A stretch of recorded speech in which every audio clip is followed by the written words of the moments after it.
ಆಡಬೇಕು ಅಂತ ರಾಜಕಾರಣ ಮಾಡಂಗಿದ್ರೆ ತಾಕತ್ತಿದ್ರೆ ಕೆಲಸ ಮಾಡಿ. ಏನೋ ಒಂದು 5 ವರ್ಷ ಇನ್ನೊಬ್ಬ ಅವನು ಮತ್ತೆ ಕಳ್ಳ ಸುಳ್ಳ ಅವ್ರದ್ದು ಗುದ್ದಾಡ ಅವ್ನು ಕೆಡವಿ ಇನ್ನೊಬ್ಬನೇ ಅವನು ತಗೊಳ್ಳೋದಾಯ್ತು. ಇದು ಅಂತ 5 ವರ್ಷದ ಚುನಾವಣೆ ಅಲ್ಲ. ಇದು ಇಡೀ ನಮ್ಮ ಭಾರತದ ಭವಿಷ್ಯವನ್ನು ತೀರ್ಮಾನ ಮಾಡಲಿರುವಂಥ ಚುನಾವಣೆ. ಪ್ರಜಾಪ್ರಭುತ್ವ ಇರಬೇಕೋ ಬೇಡ ಅಂತ ತೀರ್ಮಾನ ಮಾಡುವಂಥ ಚುನಾವಣೆ. ಇದು ಸಂವಿಧಾನ ಇರಬೇಕೋ ಬೇಡ ಅಂತ ತೀರ್ಮಾನ ಮಾಡುವಂಥ ಚುನಾವಣೆ. ಇದು ಮೀಸಲಾತಿ ಇರಬೇಕೋ ಬೇಡ ಅನ್ನೋದನ್ನ ತೀರ್ಮಾನ ಮಾಡುವಂಥ ಚುನಾವಣೆ. ಇದನ್ನ ಎಲ್ಲರೂ ಕೂಡಿ ಬಾಳ್ಬೇಕೋ ಇಲ್ವೋ ಅನ್ನೋದನ್ನ ತೀರ್ಮಾನ ಮಾಡುವಂಥ ಚುನಾವಣೆ. ಮಹಿಳೆಯರಿಗೆ ಸ್ವಾತಂತ್ರ್ಯ ಇರಬೇಕೋ ಇರಬಾರ್ದು ಅಂತ ತೀರ್ಮಾನ ಮಾಡುವಂಥ ಚುನಾವಣೆ. ಕೃಷಿ ರೈತರ ಕೈಯಲ್ಲಿ ಇರಬೇಕೋ ಬೇಡ ಅಂತ ತೀರ್ಮಾನ ಮಾಡುವಂಥ ಚುನಾವಣೆ. ಹಂಗಾಗಿ ಇದು ಒಂದು ಯುಗಮಾನದ ಚುನಾವಣೆ. ಸೊ ಹಂಗಾಗಿ ಇದರ ಈ ಫೈಟ್ ಏನಿದೆ, ನಾವಿದನ್ನ ಫೈಟ್ ಮಾಡ್ತಿರೋದು ಇಡೀ ಭಾರತವನ್ನ ಕಾಪಾಡಿಕೊಳ್ಳಿಕ್ಕೋಸ್ಕರ, ಮನುಕುಲವನ್ನು ಕಾಪಾಡಿಕೊಳ್ಳಿಕ್ಕೋಸ್ಕರ. ನಮಗೆ 1947ರಲ್ಲಿ ವಿಶೇಷವಾಗಿ ಸಂವಿಧಾನ ಬಂದ ನಂತರದಲ್ಲಿ ನಾವೇನು ಭಾರತವನ್ನು ಕಟ್ಟಿಕೊಟ್ವಿ, ಅದರ 800 ವರ್ಷಗಳ ಸಂಘರ್ಷದ ಫಲ ಅದು ಅವತ್ತವತ್ತು ಬಂದು ಅಂಬೇಡ್ಕರು ಮತ್ತೆಲ್ಲರೂ ಸೇರಿ ಒಂದು ಸಂವಿಧಾನ ಬಂದ್ಬಿಡ್ತು ಅಲ್ಲ. ಅದು 800 ವರ್ಷಗಳ ಸಂಘರ್ಷ. ಅದು 1200ರಿಂದ ಹಿಡಿದು ಪ್ರಾರಂಭಗೊಂಡು ನಮ್ಮ ಶರಣ ಚಳವಳಿಯಿಂದ ಪ್ರಾರಂಭಗೊಂಡು ಅದು ಸ್ವತಂತ್ರ ಚಳವಳಿ ತನಕ ಬಂದು ಅದರ ಮುಕ್ತಾಯಗೊಂಡು ಹೊಸ ತಿರುವು ತಗೊಂಡಿದ್ದು 800 ವರ್ಷಗಳ ಸಂಘರ್ಷದ ಫಲ ನನಗೆ ಸಿಕ್ಕಿತ್ತು. ಅದನ್ನು ಆ ಫಲವನ್ನು 75 ವರ್ಷಗಳಲ್ಲಿ ಕಳ್ಕೊಳ್ತಾ ಇದ್ದೀವಿ. 800 ವರ್ಷಗಳಲ್ಲಿ ಸಂಪಾದಿಸಿದ್ದನ್ನು ಸಂಘರ್ಷ ಮಾಡಿ 75 ವರ್ಷ ಆಗಿರುವಂಥ ಸಂದರ್ಭದಲ್ಲಿ ಅದನ್ನು ಕಳ್ಕೊಳ್ತಾ ಇದ್ದೀವಿ. ಇದನ್ನು ಕಳ್ಕೊಂಡಿದ್ದನ್ನು ಮತ್ತೆ ಯಾವಾಗ ಪಡ್ಕೋತೀವಿ, ವಿ ಡೋಂಟ್ ನೋ. ಅದು ಎಷ್ಟು ವರ್ಷ ಹಿಡಿಬೋದು, ಲಕ್ಷಗಳಿರ್ಬೋದು. ಮೋಸ್ಟ್ಲಿ ನಮ್ಮ ತಲೆಮಾರದನ್ನು ಅನುಭವದಲ್ಲಿ ನಾವು ಸತ್ತ ಹೋಗ್ಬೋದು. ಮುಂದಿನ ಯಾವುದೋ ತಲೆಮಾರು ಸಂಘರ್ಷ ಮಾಡಿದ ಬದಲಾವಣೆ ಮಾಡಬೇಕಾದ ಸಂದರ್ಭ ಬರ್ಬೋದು. ಹಾಗಾಗಿ ಇದು ಬಹಳ ಒಂದು ಗಂಭೀರವಾದಂಥ ವಿಚಾರ. ಇದನ್ನ ನಾವು ನಂಬರ್ನ ತಗೊಳ್ಬೇಕು. ನಮ್ಮೆಲ್ಲ ಟೀಮ್ಸ್ನ ನಮ್ಮ ಕಾರ್ಯಕರ್ತರನ್ನ ಅದಕ್ಕೆ ಮೋಟಿವೇಟ್ ಮಾಡಬೇಕು. ಹಂಗಾಗಿ ಇದರಲ್ಲಿರುವಂಥ ಮಿಕ್ಕಂತೆ ತಲೆ ಬೀಳುವಂಥ ಕೆಲಸ ಬಿದ್ದಿರಲಿ. ಇದಕ್ಕಿಂತ ನಮಗೆ ಗಂಭೀರವಾದ ಕೆಲಸ ಇನ್ನೊಂದು ಯಾವುದೂ ಇಲ್ಲ, ಎಂಥದ್ದು ಇಲ್ಲ. ಇನ್ನೊಬ್ರದ್ದು ಯಾವುದಾದ್ರೂ ಮನೆಯಲ್ಲಿ ಪ್ರಾಣ ಹೋಗ್ತಿದೆ ಅಂದ್ರೆ ಮಾತ್ರನೇ ನಮ್ಮ ಕರ್ತವ್ಯವನ್ನು ಅಟೆಂಡ್ ಮಾಡಬೇಕು. ಪ್ರಾಣ ಯಾವುದು ಹೋಗ್ತಿಲ್ಲ ಅಂತ ಹೇಳಿದ್ರೆ ಇನ್ನೇನು ಮುಖ್ಯ, ಯಾವುದು ಮುಖ್ಯ ಅಲ್ಲ. ಅದು ಈ ರೀತಿ ಕೂಡ ಇದಕ್ಕೇ ನಾವು ಆದ್ಯತೆ ಇಟ್ಕೊಂಡು ಕೆಲಸ ಮಾಡಬೇಕು. ಆ ರೀತಿಯ ಮೋಟಿವೇಶನ್ ಜೊತೆ ನಮ್ಮೆಲ್ಲರನ್ನ ನಾವು ಇಳಿಸಿ ನಾವು ಈ ಕೆಲಸಕ್ಕೆ ಪ್ರಾರಂಭ ಮಾಡಬೇಕಾಗಿದೆ. ಇದು ನಂಬರ್ 1 ನೇರೇಟಿವ್. ನಾವೆಲ್ಲ ಕಡೆಯೂ ನಾವು ಶುರು ಮಾಡಬೇಕಾಗಿದೆ. ನಂಬರ್ 2 ನೇರೇಟಿವ್ ಅಲ್ಲಿ ನಾವು ಶುರು ಮಾಡಬೇಕಾಗಿದೆ ಏನಪ್ಪ ಅಂದ್ರೆ, ಇದು ನಾವು ಗೆಲ್ಲಲಿರುವಂಥ ಯುದ್ಧ. ಗೆಲ್ಲಲೇಬೇಕು, ಅದೇ ಪ್ರಶ್ನೆ. ಅಷ್ಟೇ ಅಲ್ಲ, ಗೆಲ್ತೀವಿ. ನಾವಿದ್ರೆ ಸುಮ್ಮನೆ ಹುಸಿಯಾಗಿ ಸುಳ್ಳಾಗಿ ಹೇಳ್ತಾ ಇಲ್ಲ, ಇದು ವಾಸ್ತವದ ಮೇಲೆ ಹೇಳ್ತಾ ಇದ್ದೀವಿ. ನಾವು ಗೆಲ್ತೀವಿ, ಗೆದ್ದೇ ಗೆಲ್ತೀವಿ. ಯಾಕೆ ಗೆದ್ದೇ ಗೆಲ್ತೀವಿ ಅಂತ ಹೇಳ್ತೀವಿ?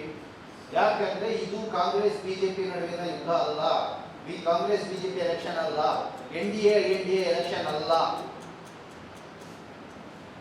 ಇದು ಸಂವಿಧಾನ ವಿರೋಧಿಗಳಿಗೂ ಮತ್ತು ಇಡೀ ದೇಶದ ಜನತೆಗೂ ನಡೀತಿರುವಂತಹ ಹೋರಾಟ. ಇವತ್ತೇನು ಕಾಂಗ್ರೆಸ್ ಅಲ್ಲಿ ಕೆಲಸ ಮಾಡ್ತಿದಾರ ಎಲ್ಲಾದ್ರೂ ಹೋಗಿ. ಆದರೆ ಕಳೆದ 6 ತಿಂಗಳಿಂದ ಇಡೀ ದೇಶವ್ಯಾಪಿಯಾಗಿ, ಬರೀ ಕರ್ನಾಟಕದ ಎದ್ದೇಳು ಕರ್ನಾಟಕ ಅಲ್ಲ, ಮತ್ತೆ ಕರ್ನಾಟಕದ ಬರೀ ಎದ್ದೇಳು ಕರ್ನಾಟಕ ಮಾತ್ರ ಅಲ್ಲ, ಎದ್ದೇಳು ಕರ್ನಾಟಕ ಹೊರಗಿಯೂ ಸುಮಾರು ಸಂಘಟನೆಗಳು ಕರ್ನಾಟಕದಲ್ಲಿ ಕೆಲಸ ಮಾಡ್ತಿದ್ದಾರೆ. ದೇಶವ್ಯಾಪಿಯಾಗಿ ಸಾವಿರಾರು ಸಂಘಟನೆಗಳು, ಲಕ್ಷಾಂತರ ಜನ ಕೆಲಸ ಮಾಡ್ತಾ ಇದ್ದಾರೆ. ಈ ಶಕ್ತಿಗಳನ್ನು ಸೋಲಿಸಬೇಕು ಅಂತ ಹೇಳಿ ಮುಂದಿನ ಎಲೆಕ್ಷನ್ ಮುಗಿದ ತನಕ ನೋಡಿ, ಸಿವಿಲ್ ಸೊಸೈಟಿಯ ಕನಿಷ್ಠ ಪಕ್ಷ ಇಡೀ ಭಾರತದಲ್ಲಿ 1 ಲಕ್ಷ ಕಾರ್ಯಕರ್ತರು ಕೆಲಸ ಮಾಡ್ತಾರೆ ಈ ಸರಿ. ಈ ಕರ್ನಾಟಕದ ಎಕ್ಸಾಂಪಲ್ ಮಾಡಿ, ಈಗ ಎಲೆಕ್ಷನ್ ನೀವು ಎಷ್ಟೇ ಈಗ ಶುರು ಮಾಡಿದ್ರಿ, ನೀವು ಕಣ್ಮುಂದೆ ನೋಡ್ತೀರಿ, ಕನಿಷ್ಠ ಪಕ್ಷ 500 ಜನ ವಾಲಂಟಿಯರ್ಸ್ ಕೆಲಸ ಮಾಡ್ತಿರ್ತಾರೆ ಪ್ರತಿಯೊಂದು ಇದರಲ್ಲಿ. ಇನ್ನು ಚೆನ್ನಾಗಾದ ಕಡೆ 1,000, 2,000 ಜನ ಕೆಲಸ ಮಾಡ್ತಾರೆ. ಕಡಿಮೆ ನಡೀತಿದ್ರೆ 500 ಜನ ಕೆಲಸ ಮಾಡ್ತಾರೆ ಒಂದೊಂದು ಲೋಕಸಭಾ ಕ್ಷೇತ್ರದಲ್ಲಿ. 500 ಜನ ಅಂದ್ರೆ ಎಷ್ಟಾಯ್ತು? 5×3 15, 15,000 ಜನ, 15,000 ಆಸ್ಪಾಸ್ ಜನ ಬರೀ ಕರ್ನಾಟಕದಲ್ಲಿ ಆಕ್ಟಿವ್ ಆಗಿ ಕೆಲಸ ಮಾಡೋರು. ಅದೇನು ಬರೀ ಎದ್ದೇಳು ನೆಟ್ವರ್ಕ್ನಲ್ಲಿ, ಎದ್ದೇಳು ನೆಟ್ವರ್ಕ್ ಅಲ್ಲದೇನು ಕೂಡ ಇನ್ನು 2 ಪಟ್ಟು ಬೇರೆ ನೆಟ್ವರ್ಕ್ ಅಲ್ಲಿ ಕೆಲಸ ಮಾಡ್ತಾರೆ. ಇಡೀ ರೈತ ಸಂಘ ತೀರ್ಮಾನ ಮಾಡಿದೆ, 25 ಲಕ್ಷ ಕರಪತ್ರಗಳನ್ನ ಹಾಕಿ ಇಡೀ ಮನೆಗೂ ತಗೋಬೇಕು ಅಂತ ತೀರ್ಮಾನ ಮಾಡಿದೆ. ಅವತ್ತೊಂದು ದೊಡ್ಡ ಪ್ಲಾನ್ ಹಾಕೊಂಡು ರೈತ ಸಂಘದಿಂದ ನಡೀತಾ ಇದೆ. DSS ಇನ್ನೂ ಶುರು ಮಾಡಿಲ್ಲ, ಲೇಟಾಗಿ ಹೋಗಿ ಹಿಡಿತಾರೆ, ಎಲ್ಲರೂ ಹಿಡಿತಾರೆ. ಹಂಗಾಗಿ ಇದು ಇಡೀ ಜನಸ್ತೋಮದ ಹೋರಾಟ. ಅದು ಮೀಡಿಯಾದ ನೆನಪಿಗೂ ಸಿಗೋದಿಲ್ಲ, ಅದು ಕಾಂಗ್ರೆಸ್ ಪಕ್ಷಕ್ಕೂ ಅರ್ಥ ಆಗೋದಿಲ್ಲ. ಇದು ಪಕ್ಷದ ಹೊರತಾಗಿ ಇವರನ್ನು ಸೋಲಿಸಬೇಕು ಅಂತ ತಳಮಟ್ಟದಲ್ಲಿ ನಡೀತಿರುವಂಥ ಒಂದು ಸಂಘರ್ಷ. ಇದು ದೊಡ್ಡ ಶಕ್ತಿ. ಕಾಂಗ್ರೆಸ್ ಬಲದ ಮೇಲೆ ಚುನಾವಣೆ ಗೆಲ್ಲಕ್ಕೆ ಸಾಧ್ಯನೇ ಇಲ್ಲ. ಇದು ಸಿವಿಲ್ ಸೊಸೈಟಿ ಇರೋದ್ರಿಂದ ಈ ಹೋರಾಟನ ಗೆದ್ದೇ ಗೆಲ್ತೀವಿ. ಆದರೆ ಇದು ನಾವು ಗೆಲ್ಲಲಿರುವ ಚುನಾವಣೆ ಅಥವಾ ಗೆಲ್ಲಲಿರುವ ಕರ್ಮಯುದ್ಧ. ಆದರೆ ಅಲ್ಲಿ ಒಂದು 2 ಡಾಟ್ಸ್ನ ಸೇರಿಸ್ಕೋಬೇಕು. ಆದರೆ ಅಷ್ಟು ಸುಲಭವಾಗಿ ಗೆದ್ದು ಬಿಡೋದಿಲ್ಲ. ಅದಕ್ಕೆ 2 ಡಾಟ್ಗಳಿದಾವೆ. ಆ 2 ಡಾಟ್ಗಳು ಏನಪ್ಪ ಅಂತ ಹೇಳಿದ್ರೆ, ಒಂದು ನಾವು ಗೆಲ್ಲಬೇಕು ಅಂದ್ರೆ ನಾವು ಗೆಲ್ಲಲು ನಾವು ಅಳವಡಿಸುವ ಸರಿಯಾದ ವ್ಯೂಹ ತಂತ್ರ. ನಾವು ಸರಿಯಾದ ವ್ಯೂಹ ತಂತ್ರ ಅಳವಡಿಸಿದ್ರೆ ಮಾತ್ರನೇ ಗೆಲ್ತೀವಿ. ಸುಮ್ಮನೆ ದಿಕ್ಕಪ್ಪಾಲಾಗಿ ಕ್ಯಾಂಪೇನ್ ಮಾಡ್ಕೊಂಡು ಓಡೋದ್ರೆ ಗೆಲ್ಲಲ್ಲ. ನೀವೆಷ್ಟೇ ಸೆಮಿನಾರ್ ಮಾಡಿ, ಸಮಾವೇಶಗಳು ಮಾಡಿ, ಮೆರವಣಿಗೆಗಳು ಮಾಡಿ, ಪ್ರೆಸ್ ಮೀಟ್ಗಳು ಮಾಡಿ ಗೆಲ್ಲಕ್ಕೆ ಸಾಧ್ಯನೇ ಇಲ್ಲ. ಇದು ಸರಿಯಾದಂಥ ವ್ಯೂಹ ತಂತ್ರ ಬೇಕು. ಆ ವ್ಯೂಹ ತಂತ್ರದ ಕೀ ಪಾಯಿಂಟ್ ಏನೋ ಅದನ್ನು ಈ ವರ್ಕ್ಶಾಪಲ್ಲಿ ನಾವು ಇವತ್ತು ಹಿಡಿದು ಹೋಗ್ಬೇಕು.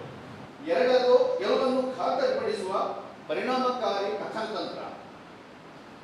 ನಾವು ಅವರನ್ನು ನಿರುತ್ತರಗಳನ್ನಗೊಳಿಸ್ಬೇಕು. ನಾವು ಎದೆ ಸೆಟಸ್ಕೊಂಡು ಅವ್ರಿಗೆ ಸವಾಲು ಹಾಕಿ ಕೇಳಬೇಕು, ಉತ್ತರ ಕೊಡೋದು ಕೇಳಬೇಕು. ಈ ಸರಿ ಅವ್ರು ಏನು ಹೇಳ್ತಿರೋದಕ್ಕೆ ನಾವು ಉತ್ತರ ಹೇಳೋದಲ್ಲ, ನೀವು ಉತ್ತರ ಕೊಡುವಂಥ ಕಟಕಟೆಯಲ್ಲಿ ನಿಲ್ಲಿಸ್ಬೇಕು. ಅವರಿಗೆ ಅಷ್ಟು ಶಕ್ತಿಯುತವಾಗಿ ವಹಿಸಿ ಪ್ರಶ್ನೆ ಮಾಡಬೇಕು. ಅವರ ಅಪರಾಧಿಗಳು, ನಾವಲ್ಲ. 10 ವರ್ಷಗಳಲ್ಲಿ ದೇಶ ದಿವಾಳಿ ಮಾಡಿದ್ದಾರೆ. ಉತ್ತರ ಕೊಡಬೇಕು, ಲೆಕ್ಕ ಕೊಡ್ಬೇಕು. ಅವ್ರೀಗ ಆ ಲೆಕ್ಕ ಕೊಡೋದು ತಿಳಿಬೇಕಲ್ಲ ಒಬ್ಬೊಬ್ಬರು ಕೂಡ. ಈ ಸರಿ ಬಿಜೆಪಿಯವ್ರು ಬಂದ್ರೆ ಅವರೆಲ್ಲ ಕ್ಯಾಮ್, ನಾವಲ್ಲ. ನಮ್ಮ ಜನರಿಗೆ ಟ್ರೈನ್ ಅಪ್ ಮಾಡಬೇಕು. ಬಂದ್ರೆ ಅವ್ರಿಗೆ ಬಾಣ ಜಾಗುಡಿ ಕೂತ್ಕೊಂಡು ಕುಂದಿಸ್ಬೇಕು. ಕೂತ್ಕೋ, 3 ಪ್ರಶ್ನೆ ಕೇಳ್ತೀವಿ, 3 ಪ್ರಶ್ನೆಗೆ ಉತ್ತರ ಕೊಡು ಅಂತ ಕೇಳ್ಬೇಕು ಅವ್ರು ಬಿಜೆಪಿಯವರಿಗೆ. ಕೊಡು, ಈ 3 ಪ್ರಶ್ನೆಗೆ ಉತ್ತರ ಕೊಡು. ಬಿಕ್ಕಿದ್ದೆಲ್ಲ ರಾಮ ಮಂದಿರಗಳ ಮಾತಾಡೋಣ. ಒಂದು ಈ 3 ಪ್ರಶ್ನೆಗೆ ನೀವು ಉತ್ತರ ಕೊಟ್ಬಿಡಪ್ಪ ಅಂತ ಕುದಿಸ್ಕೋಬೇಕು. ಅದನ್ನು ಶೂಟ್ ಮಾಡಬೇಕು, ರೆಕಾರ್ಡ್ ಮಾಡಬೇಕು. ಕೊಡಿ ಅವ್ರು ಉತ್ತರ, ತಾಕತ್ತಿದ್ರೆ ಕೊಡಿ ಉತ್ತರ. ಪ್ರಶ್ನೆ ಯಾರೇ ಒಂದು ಉತ್ತರ ಕೊಡಿ. ಅವರ ಚಾಣಕ್ಯ ಅಮಿತ್ ಶಾ ಬಂದ್ರು ಕೂಡ ಉತ್ತರ ಕೊಡಕ್ಕಾಗಲ್ಲ. ಈ ಕಾರ್ಯಕರ್ತರಲ್ಲ, ಅವ್ರು ಬಂದ್ರು ಉತ್ತರ ಕೊಡಕ್ಕಾಗಲ್ಲ. ಅವ್ರು ಬಂದ್ರು ಬ್ಯಾಗ್ ಅನ್ಬೇಕು. ಪರಿಸ್ಥಿತಿ ಹೆಂಗಿದೆ. ಸೊ ಹಂಗಾಗಿ ಆ ಧೈರ್ಯದ ಮೇಲೆ ನಾವು ಇದನ್ನು ನಾವು ಶುರು ಮಾಡಬೇಕಾಗಿದೆ. ಹಾಗಾಗಿ ಹೆಂಗೆ ಕೆಲಸ ಮಾಡ್ತೀವಿ, ಏನು ಕಥನವನ್ನು ನಾವು ತೆಗೆದುಕೊಂಡು ಹೋಗ್ತೀವಿ, 2 ಪಾಯಿಂಟು ಈ ಎಲೆಕ್ಷನ್ಸ್ನಲ್ಲಿ ಭಾಳ ಮುಖ್ಯ. ನಾವು ಹೆಂಗೆ ಕೆಲಸ ಮಾಡ್ತೀವಿ ಅನ್ನುವಂಥ ವಿಚಾರ ಸಂಬಂಧಪಟ್ಟಂಗೆ ಹೆಂಗಿದ್ರು ಕೂಡ ನೆಕ್ಸ್ಟ್ ಸೆಷನ್ ಅದನ್ನು ಡಿಸ್ಕಸ್ ಮಾಡಿ. ನಾನು 2 ಟಚ್ ಮಾಡೋಕ್ಕೆ ಹೋಗಲ್ಲ. ಆ ಪಾಯಿಂಟ್ ಆಮೇಲೆ ಡಿಸ್ಕಸ್ ಮಾಡೋಣ.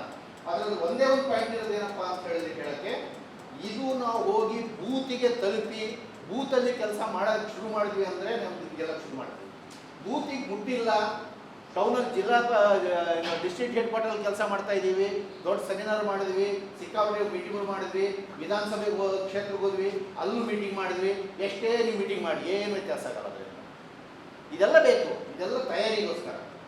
ಈ ತಯಾರಿ ಅಲ್ಟಿಮೇಟ್ಲಿ ಬೂತಿಗೆ ಹೋಯ್ತಾ, ಎಷ್ಟು ಬೂತಿಗೆ ರೀಚ್ ಆದ್ರಿ, ಎಷ್ಟು ಬೂತಿನಲ್ಲಿ ಎಷ್ಟು ವೋಟರ್ಸ್ನಲ್ಲಿ ಇನ್ಫ್ಲೂಯೆನ್ಸ್ ಮಾಡಿದ್ರಿ, ಅವ್ರನ್ನ ಹೆಂಗೆ ನಾವು ಇದಕ್ಕೆ ತೊಡಗಿಸಿದ್ವಿ, ಅವ್ರಿಗೆ ಹೆಂಗೆ ವೋಟಿಂಗ್ ಪರ್ಸೆಂಟೇಜ್ ರೈಸ್ ಮಾಡಕ್ಕೆ ಅವ್ರು ಪ್ರೇರೇಪಿಸಿದ್ವಿ, ಯಾರನ್ನ ಕನ್ವಿನ್ಸ್ ಮಾಡಿ ಕರ್ಕೊಂಬಂದ್ರಿ, ಅದೆಲ್ಲ ಆಗಬೇಕು ಅಂದರೆ ಅದರ ನಡೆಯೋದು ರಣರಂಗ ಬೂತಲ್ಲಿ, ಇಲ್ಲಲ್ಲ. ಸೊ ಹಂಗಾಗಿ ನಾವು ಬೂತಿಗೆ ತಲುಪ್ತೀವೋ ಇಲ್ವೋ ಅನ್ನೋದೇ ಕೀ ಪಾಯಿಂಟ್. ಅದರೊಳಗೆ ಹೆಂಗೆ ತಲುಪಬೇಕು, ಏನು ಮಾಡಬೇಕು, ಹೇಗೆಲ್ಲ ಕೂಡ ಹೆಂಗೆ ನೆಕ್ಸ್ಟ್ ಇದು ಮಂಡನೆ ಮಾಡ್ತಾರೆ, ಚರ್ಚೆ ಮಾಡಿ. ಯೂಸುಫ್ ಕನಿಯವರು, ಉಮಾಸಂತಳ್ ಅವರೆಲ್ಲ ಮಂಡನೆ ಮಾಡೋದಿದ್ದಾರೆ, ಅದನ್ನು ಚರ್ಚೆ ಆಗಿದೆ. ಈಗ ನಮ್ಮ ಗೆಲುವನ್ನು ಖಾತರಿಪಡಿಸುವ ಪರಿಣಾಮಕಾರಿ ನಮ್ಮ ಕಥನ ತಂತ್ರ ಏನು? ಇದುವರೆ ತನಕ ನಮ್ಮ ದೇಶಕ್ಕೆ ಕಥನನೇ ಇರಲಿಲ್ಲ. ಅವ್ರು ಅಟ್ಯಾಕ್ ಮಾಡ್ತಾ ಇದ್ದಾರೆ. ಎಲ್ಲ ಕಾಂಗ್ರೆಸ್ನ ಬಂದು ಎಲ್ಲ ಹಾಳು ಮಾಡಿದ್ದಾರೆ, ಎಲ್ಲ ಭ್ರಷ್ಟಾಚಾರ ಮಾಡಿದೆಲ್ಲ ಕೂಡ ಮಾಡಾಕಿದ್ದಾರೆ, ಎಲ್ಲ ಬೆಲೆ ಏರಿಕೆ ಎಲ್ಲ ಕೂಡ ಮಾಡಿದ್ದಾರೆ, ನಿರುದ್ಯೋಗ ಕೂಡ ಎಲ್ಲ ಹೆಚ್ಚಾಗಿದೆ. ಕಾಂಗ್ರೆಸ್ನವ್ರು ಏನು ಮಾಡಿದ್ರು, ದೇಶನ ಕೂಡ ಹಾಳೆಗೊಳಿಸಿದ್ದಾರೆ, ಎಲ್ಲ ಕೂಡ ಸಾಬ್ರನ್ನೆಲ್ಲ ತಲೆ ಮೇಲೆ ಕುದಿಸ್ಕೊಂಡಿದ್ದಾರೆ, ಹಿಂದೂಗಳಿಗೆ ಏನು ಇಲ್ದಂಗೆ ಮಾಡಾಕಿದ್ದಾರೆ. ಅವರು ಸುಮಾರು ಕತೆ ಮೇಲೆ ಕತೆ ಹೊಡಿತಾರೆ ಅವರು. ಅದನ್ನು ಕಾಂಗ್ರೆಸ್ನ ಅದಕ್ಕೇನು ಉತ್ತರ ಕೊಡೋಕ್ಕೆ ಏನಿಲ್ಲ. ನಾವು ಯಾವುದೋ ಒಂದು ಬಾಬಾ ಹುಡುಗಿರನೋ, ಇನ್ನೊಂದು ಯಾವುದೋ ರಾಮ ಮಂದಿರನೋ, ನಾವು ಬಾಬರಿ ಮಸೀದಿ ಅಂತನೋ ನಾವು ಕೂಡ ವಾದ ಮಾಡ್ಕೊಂಡು ಬಿಟ್ಕೊಂಡಿದ್ದೀವಿ. ಬಟ್ ಈ ವಾದಗಳು ಪರಿಣಾಮ ಬೀರ್ತಾ ಇಲ್ಲ. ನಾವು ಇದನ್ನು ಮಾಡ್ತಾ ಇದ್ದೀವಿ, ಅವ್ರ ಪಡೆಗೆ ಹೊಡ್ಕೊಂಡು ಹೋಗ್ತಾರೆ ಜನರು. ಈ ಪರಿಸ್ಥಿತಿ ಇಲ್ಲ. ಈ ಪರಿಸ್ಥಿತಿ ಉಲ್ಟಾಗಿ ಈ ಸರಿ ನಾವು ಕೇಳೋರು ಅವ್ರು ಹೇಳೋರು. ಯಾಕಂದರೆ ಅವ್ರದ್ದು ಕ್ಲಿಯರ್ ಕಟ್ ಆಗಿ 10 ವರ್ಷ ಆದ ನಂತರದಲ್ಲಿ ಅವ್ರ ಹತ್ರ ಏನೂ ಇಲ್ಲ. They are bankrupt. ಹೇಳಕ್ಕೆ ಏನೂ ಇಲ್ಲ ಅವ್ರ ಹತ್ರ. ಬಾಯಿ ಬಿಟ್ಟು ಅವ್ರ ಹತ್ರ ಏನಿಲ್ಲ ಹೇಳೋಕ್ಕೆ. ಒಂದು ಕುತ್ಕೊಂಡು ಧೈರ್ಯವಾಗಿ ಹೇಳ್ಬೇಕಲ್ಲ, ಒಂದು 5 ಲಕ್ಷ ಇದು ಮಾಡ್ತೀನಿ ಅಂತ. ಅಂಕಿಗಳು ಹೇಳ್ತಾರೆ, ಸಂಖ್ಯೆಗಳು ಹೇಳ್ತಾರೆ. ಇದಕ್ಕೋಸ್ಕರ ನಾನು ಇಷ್ಟು ಕೋಟಿ ಮಾಡಿದ್ವಿ, ಅದಕ್ಕೋಸ್ಕರ ಅಷ್ಟು ಕೋಟಿ ಮಾಡಿದ್ಬಿಟ್ಟು ಬರೀ ನಂಬರ್ಗಳು ಹೇಳ್ತಾರೆ, ಮುಚ್ಚಿಟ್ಕೊಳ್ಳೋಕ್ಕೋಸ್ಕರ. ಎದೆ ಚಚ್ಚಿ ತಟ್ಕೊಂಡು ನಾನು ಇಂಥ ಕೆಲಸ ಮಾಡಿದೆ ಈ ದೇಶಕ್ಕೆ ಹೇಳಕ್ಕೆ ಒಂದು ಉದಾಹರಣೆ ಇಲ್ಲ. ಸೊ ಅದು ನೋಡೋಣ ಮುಂದಕ್ಕೆ ನಾವು. ಸೊ ಈಗ ನಮಗೆ ಸೊ ಇದ್ರ ಸರಳ ಮಾತುಗಳಲ್ಲಿ ನಾವು ಏನು ಮಾಡಬೇಕು ಅಂತ ನಾವು ನೋಡಬೇಕು ಅಂತ ಹೇಳಿದ್ರೆ, ಒಂದು ತಳಮಟ್ಟದಲ್ಲಿ ಕೆಲಸ ಮಾಡಬೇಕು, ತಲೆ ಹೊಕ್ಕುವಂತೆ ಕಥೆ ಹೇಳಬೇಕು. ಒಟ್ಟು ನಾವು ಏನು ಮಾಡಬೇಕು ಅಂತ 2 ಕೆಲಸ. ಒಂದು ತಳಮಟ್ಟಕ್ಕೂ ಕೆಲಸ ಮಾಡಬೇಕು, ತಲೆಯಲ್ಲಿ ಹೊಕ್ಕಂಗೆ ನಮ್ಮ ಕಥೆನ ನಾವು ಹೇಳಬೇಕು. 2 ವಿಚಾರದ ಮೇಲೆ ನಾವು ಫೋಕಸ್ ಮಾಡಿ ನಾವು ಮುಂದಿನ ದಿನ ಕೆಲಸ ಮಾಡಬೇಕಾಗಿದೆ. ಸೊ ಈ ಚುನಾವಣೆಯಲ್ಲಿ ನಾವು ಹೇಳಬೇಕಾದ ಜನಕಥನ ಏನು? ಅದು ನೆರೆಟಿವ್ ಅಂತ ಕರೀತಾರೆ ಇಂಗ್ಲೀಷ್. ನೆರೆಟಿವ್ ಬಿಲ್ಡ್ ಮಾಡಬೇಕು, ನೆರೆಟಿವ್ ಮಾಡಬೇಕು. ನೆರೆಟಿವ್ ಅಂದ್ರೆ ಏನಲ್ಲ, ಕಥೆ. ಅದೊಂದು ಕಥನ, ಜನರಿಗೆ ಒಂದು ಕಥೆ ಹೇಳಬೇಕು. ಅದೊಂದು ಸ್ಟೋರಿ ಲೈನ್ ಅಂತ ಹೇಳ್ತಾರೆ. ಅದೆಲ್ಲ ಸೇರಿಸಿ ಕರೀತೀವಿ ಅದನ್ನು. ಅದು ನಮ್ಗೆ ಹೇಳಬೇಕಾಗಿದ್ದೇನು, ಒಂದು ಜನತೆಯ ಬದುಕಿನ ದುರಂತ ಕಥೆಯನ್ನು ನಾವು ಹೇಳಬೇಕು. 10 ವರ್ಷದಲ್ಲಿ ಹಿಂಗೆ ನಂಬಿ ಮೋಸ ಹೋದ್ವಿ, 10 ವರ್ಷದಲ್ಲಿ ನಮ್ಮನ್ನು ಏಮಾರಿಸಿ ಹಿಂತವರು ನಮ್ಮ ಗುಂಡಿಗೆ ಕೆಡವಿದ್ರು, 10 ವರ್ಷದಲ್ಲಿ ನಮ್ಮ ಬದುಕು ಏನು ನಾಶ ಆಯಿತು ಅನ್ನೋದನ್ನು ನಾವು ಪರಿಣಾಮಕಾರಿ ಹೇಳೋದಾಗಬೇಕು. ಏನು ನಾಶ ಆಯ್ತು ನಮ್ಮ ಲೈಫು ಅನ್ನೋದನ್ನು ಅದನ್ನು ಹೇಳಬೇಕು ಅಂತ ಹೇಳಿದ್ರೆ ಕಥೆ ಹೇಳುವವರಿಗೆ ಕಥೆ ಮನಸ್ಸಿನಲ್ಲಿ ಅಚ್ಚೊತ್ತಿರಬೇಕು. ಆಗ ಸರಾಗವಾಗಿ, ಸವಿಸ್ತರವಾಗಿ, ರಸವಂತವಾಗಿ ಮನತಟ್ಟುವಂಥದ್ದನ್ನು ಹೇಳಬಹುದು. ಫಸ್ಟ್ ಆಫ್ ಆಲ್ ಹಾಗಾಗಿ ನಾವು ಒಂದಿಷ್ಟು ಹೋಮ್ವರ್ಕ್ ಮಾಡಬೇಕು. ಇದೊಂದು ಟೈಪು ಎಕ್ಸಾಮ್ಸಿಗೆ ಪ್ರಿಪೇರ್ ಆದಂಗೆ ನಾವು ಕೂಡ ಪ್ರಿಪೇರ್ ಆಗಬೇಕು. ಇದಕ್ಕೆಲ್ಲ ಇದಕ್ಕೆ ಸುಮ್ಮನೆ ಬರೀ ಮೀಟಿಂಗ್ಗಳು ಇದಿಷ್ಟು ಮಾಡಿದ್ರಾಗಲ್ಲ, ಸ್ವಲ್ಪ ಓದ್ಕೋಬೇಕು. ಈಗ ನಾಳೆ ಪುಸ್ತಕ ಬರುತ್ತೆ, ಪುಸ್ತಕಗಳು ಓದ್ಕೊಂಡು ಅದಕ್ಕೆ ಏನೋ ಗೊತ್ತಾಗಿರೋ ಮಾಹಿತಿ ಕಲೆಕ್ಟ್ ಮಾಡ್ಕೊಂಡು ನಿಮ್ದು ರೀತಿಯಲ್ಲೇ ನೋಟ್ಸ್ನ ನೀವು ಮಾಡ್ಕೊಂಡು ನೀವು ಅದಕ್ಕೆ ಎಲ್ಲಿ ಬೇಕಿದ್ರು ಕೂಡ ನಾನು ಗಟ್ಟಿಯಾಗಿ ನಾನು ಸ್ಟೋರಿ ಹೇಳ್ತೀನಿ ಅನ್ನೋದು ಹೇಳಿ ನಾವು ರೆಡಿ ಆಗಬೇಕು. ಇದಕ್ಕೆ ಇದು ಒಂದು. ಎರಡನೇದು ಎದುರಾಳಿಗಳ ಕಟ್ಟುಕಥನವನ್ನು ದಿಟ್ಟವಾಗಿ ಬಯಲುಗೊಳಿಸಬೇಕು. ಈ ಸರಿ ಅವ್ರ ಕಥೆನ ಮುರಿತೀವಿ. ಅವರು ತರುವ ಭಾವನಾತ್ಮಕ ಹಾಗೂ ವಿವಾದಾತ್ಮಕ ವಿಚಾರಗಳು ಚರ್ಚೆಗೆ ಇಳಿಬಾರದು. ಅದು ಎಚ್ಚರಿಕೆ ವಹಿಸಬಾರದು. ಯಾಕೆ ಅಂತಂದರೆ ಅವರು ಕೆಲವು ಭಾವನಾತ್ಮಕ ವಿಚಾರಗಳನ್ನು ತರ್ತಾರೆ.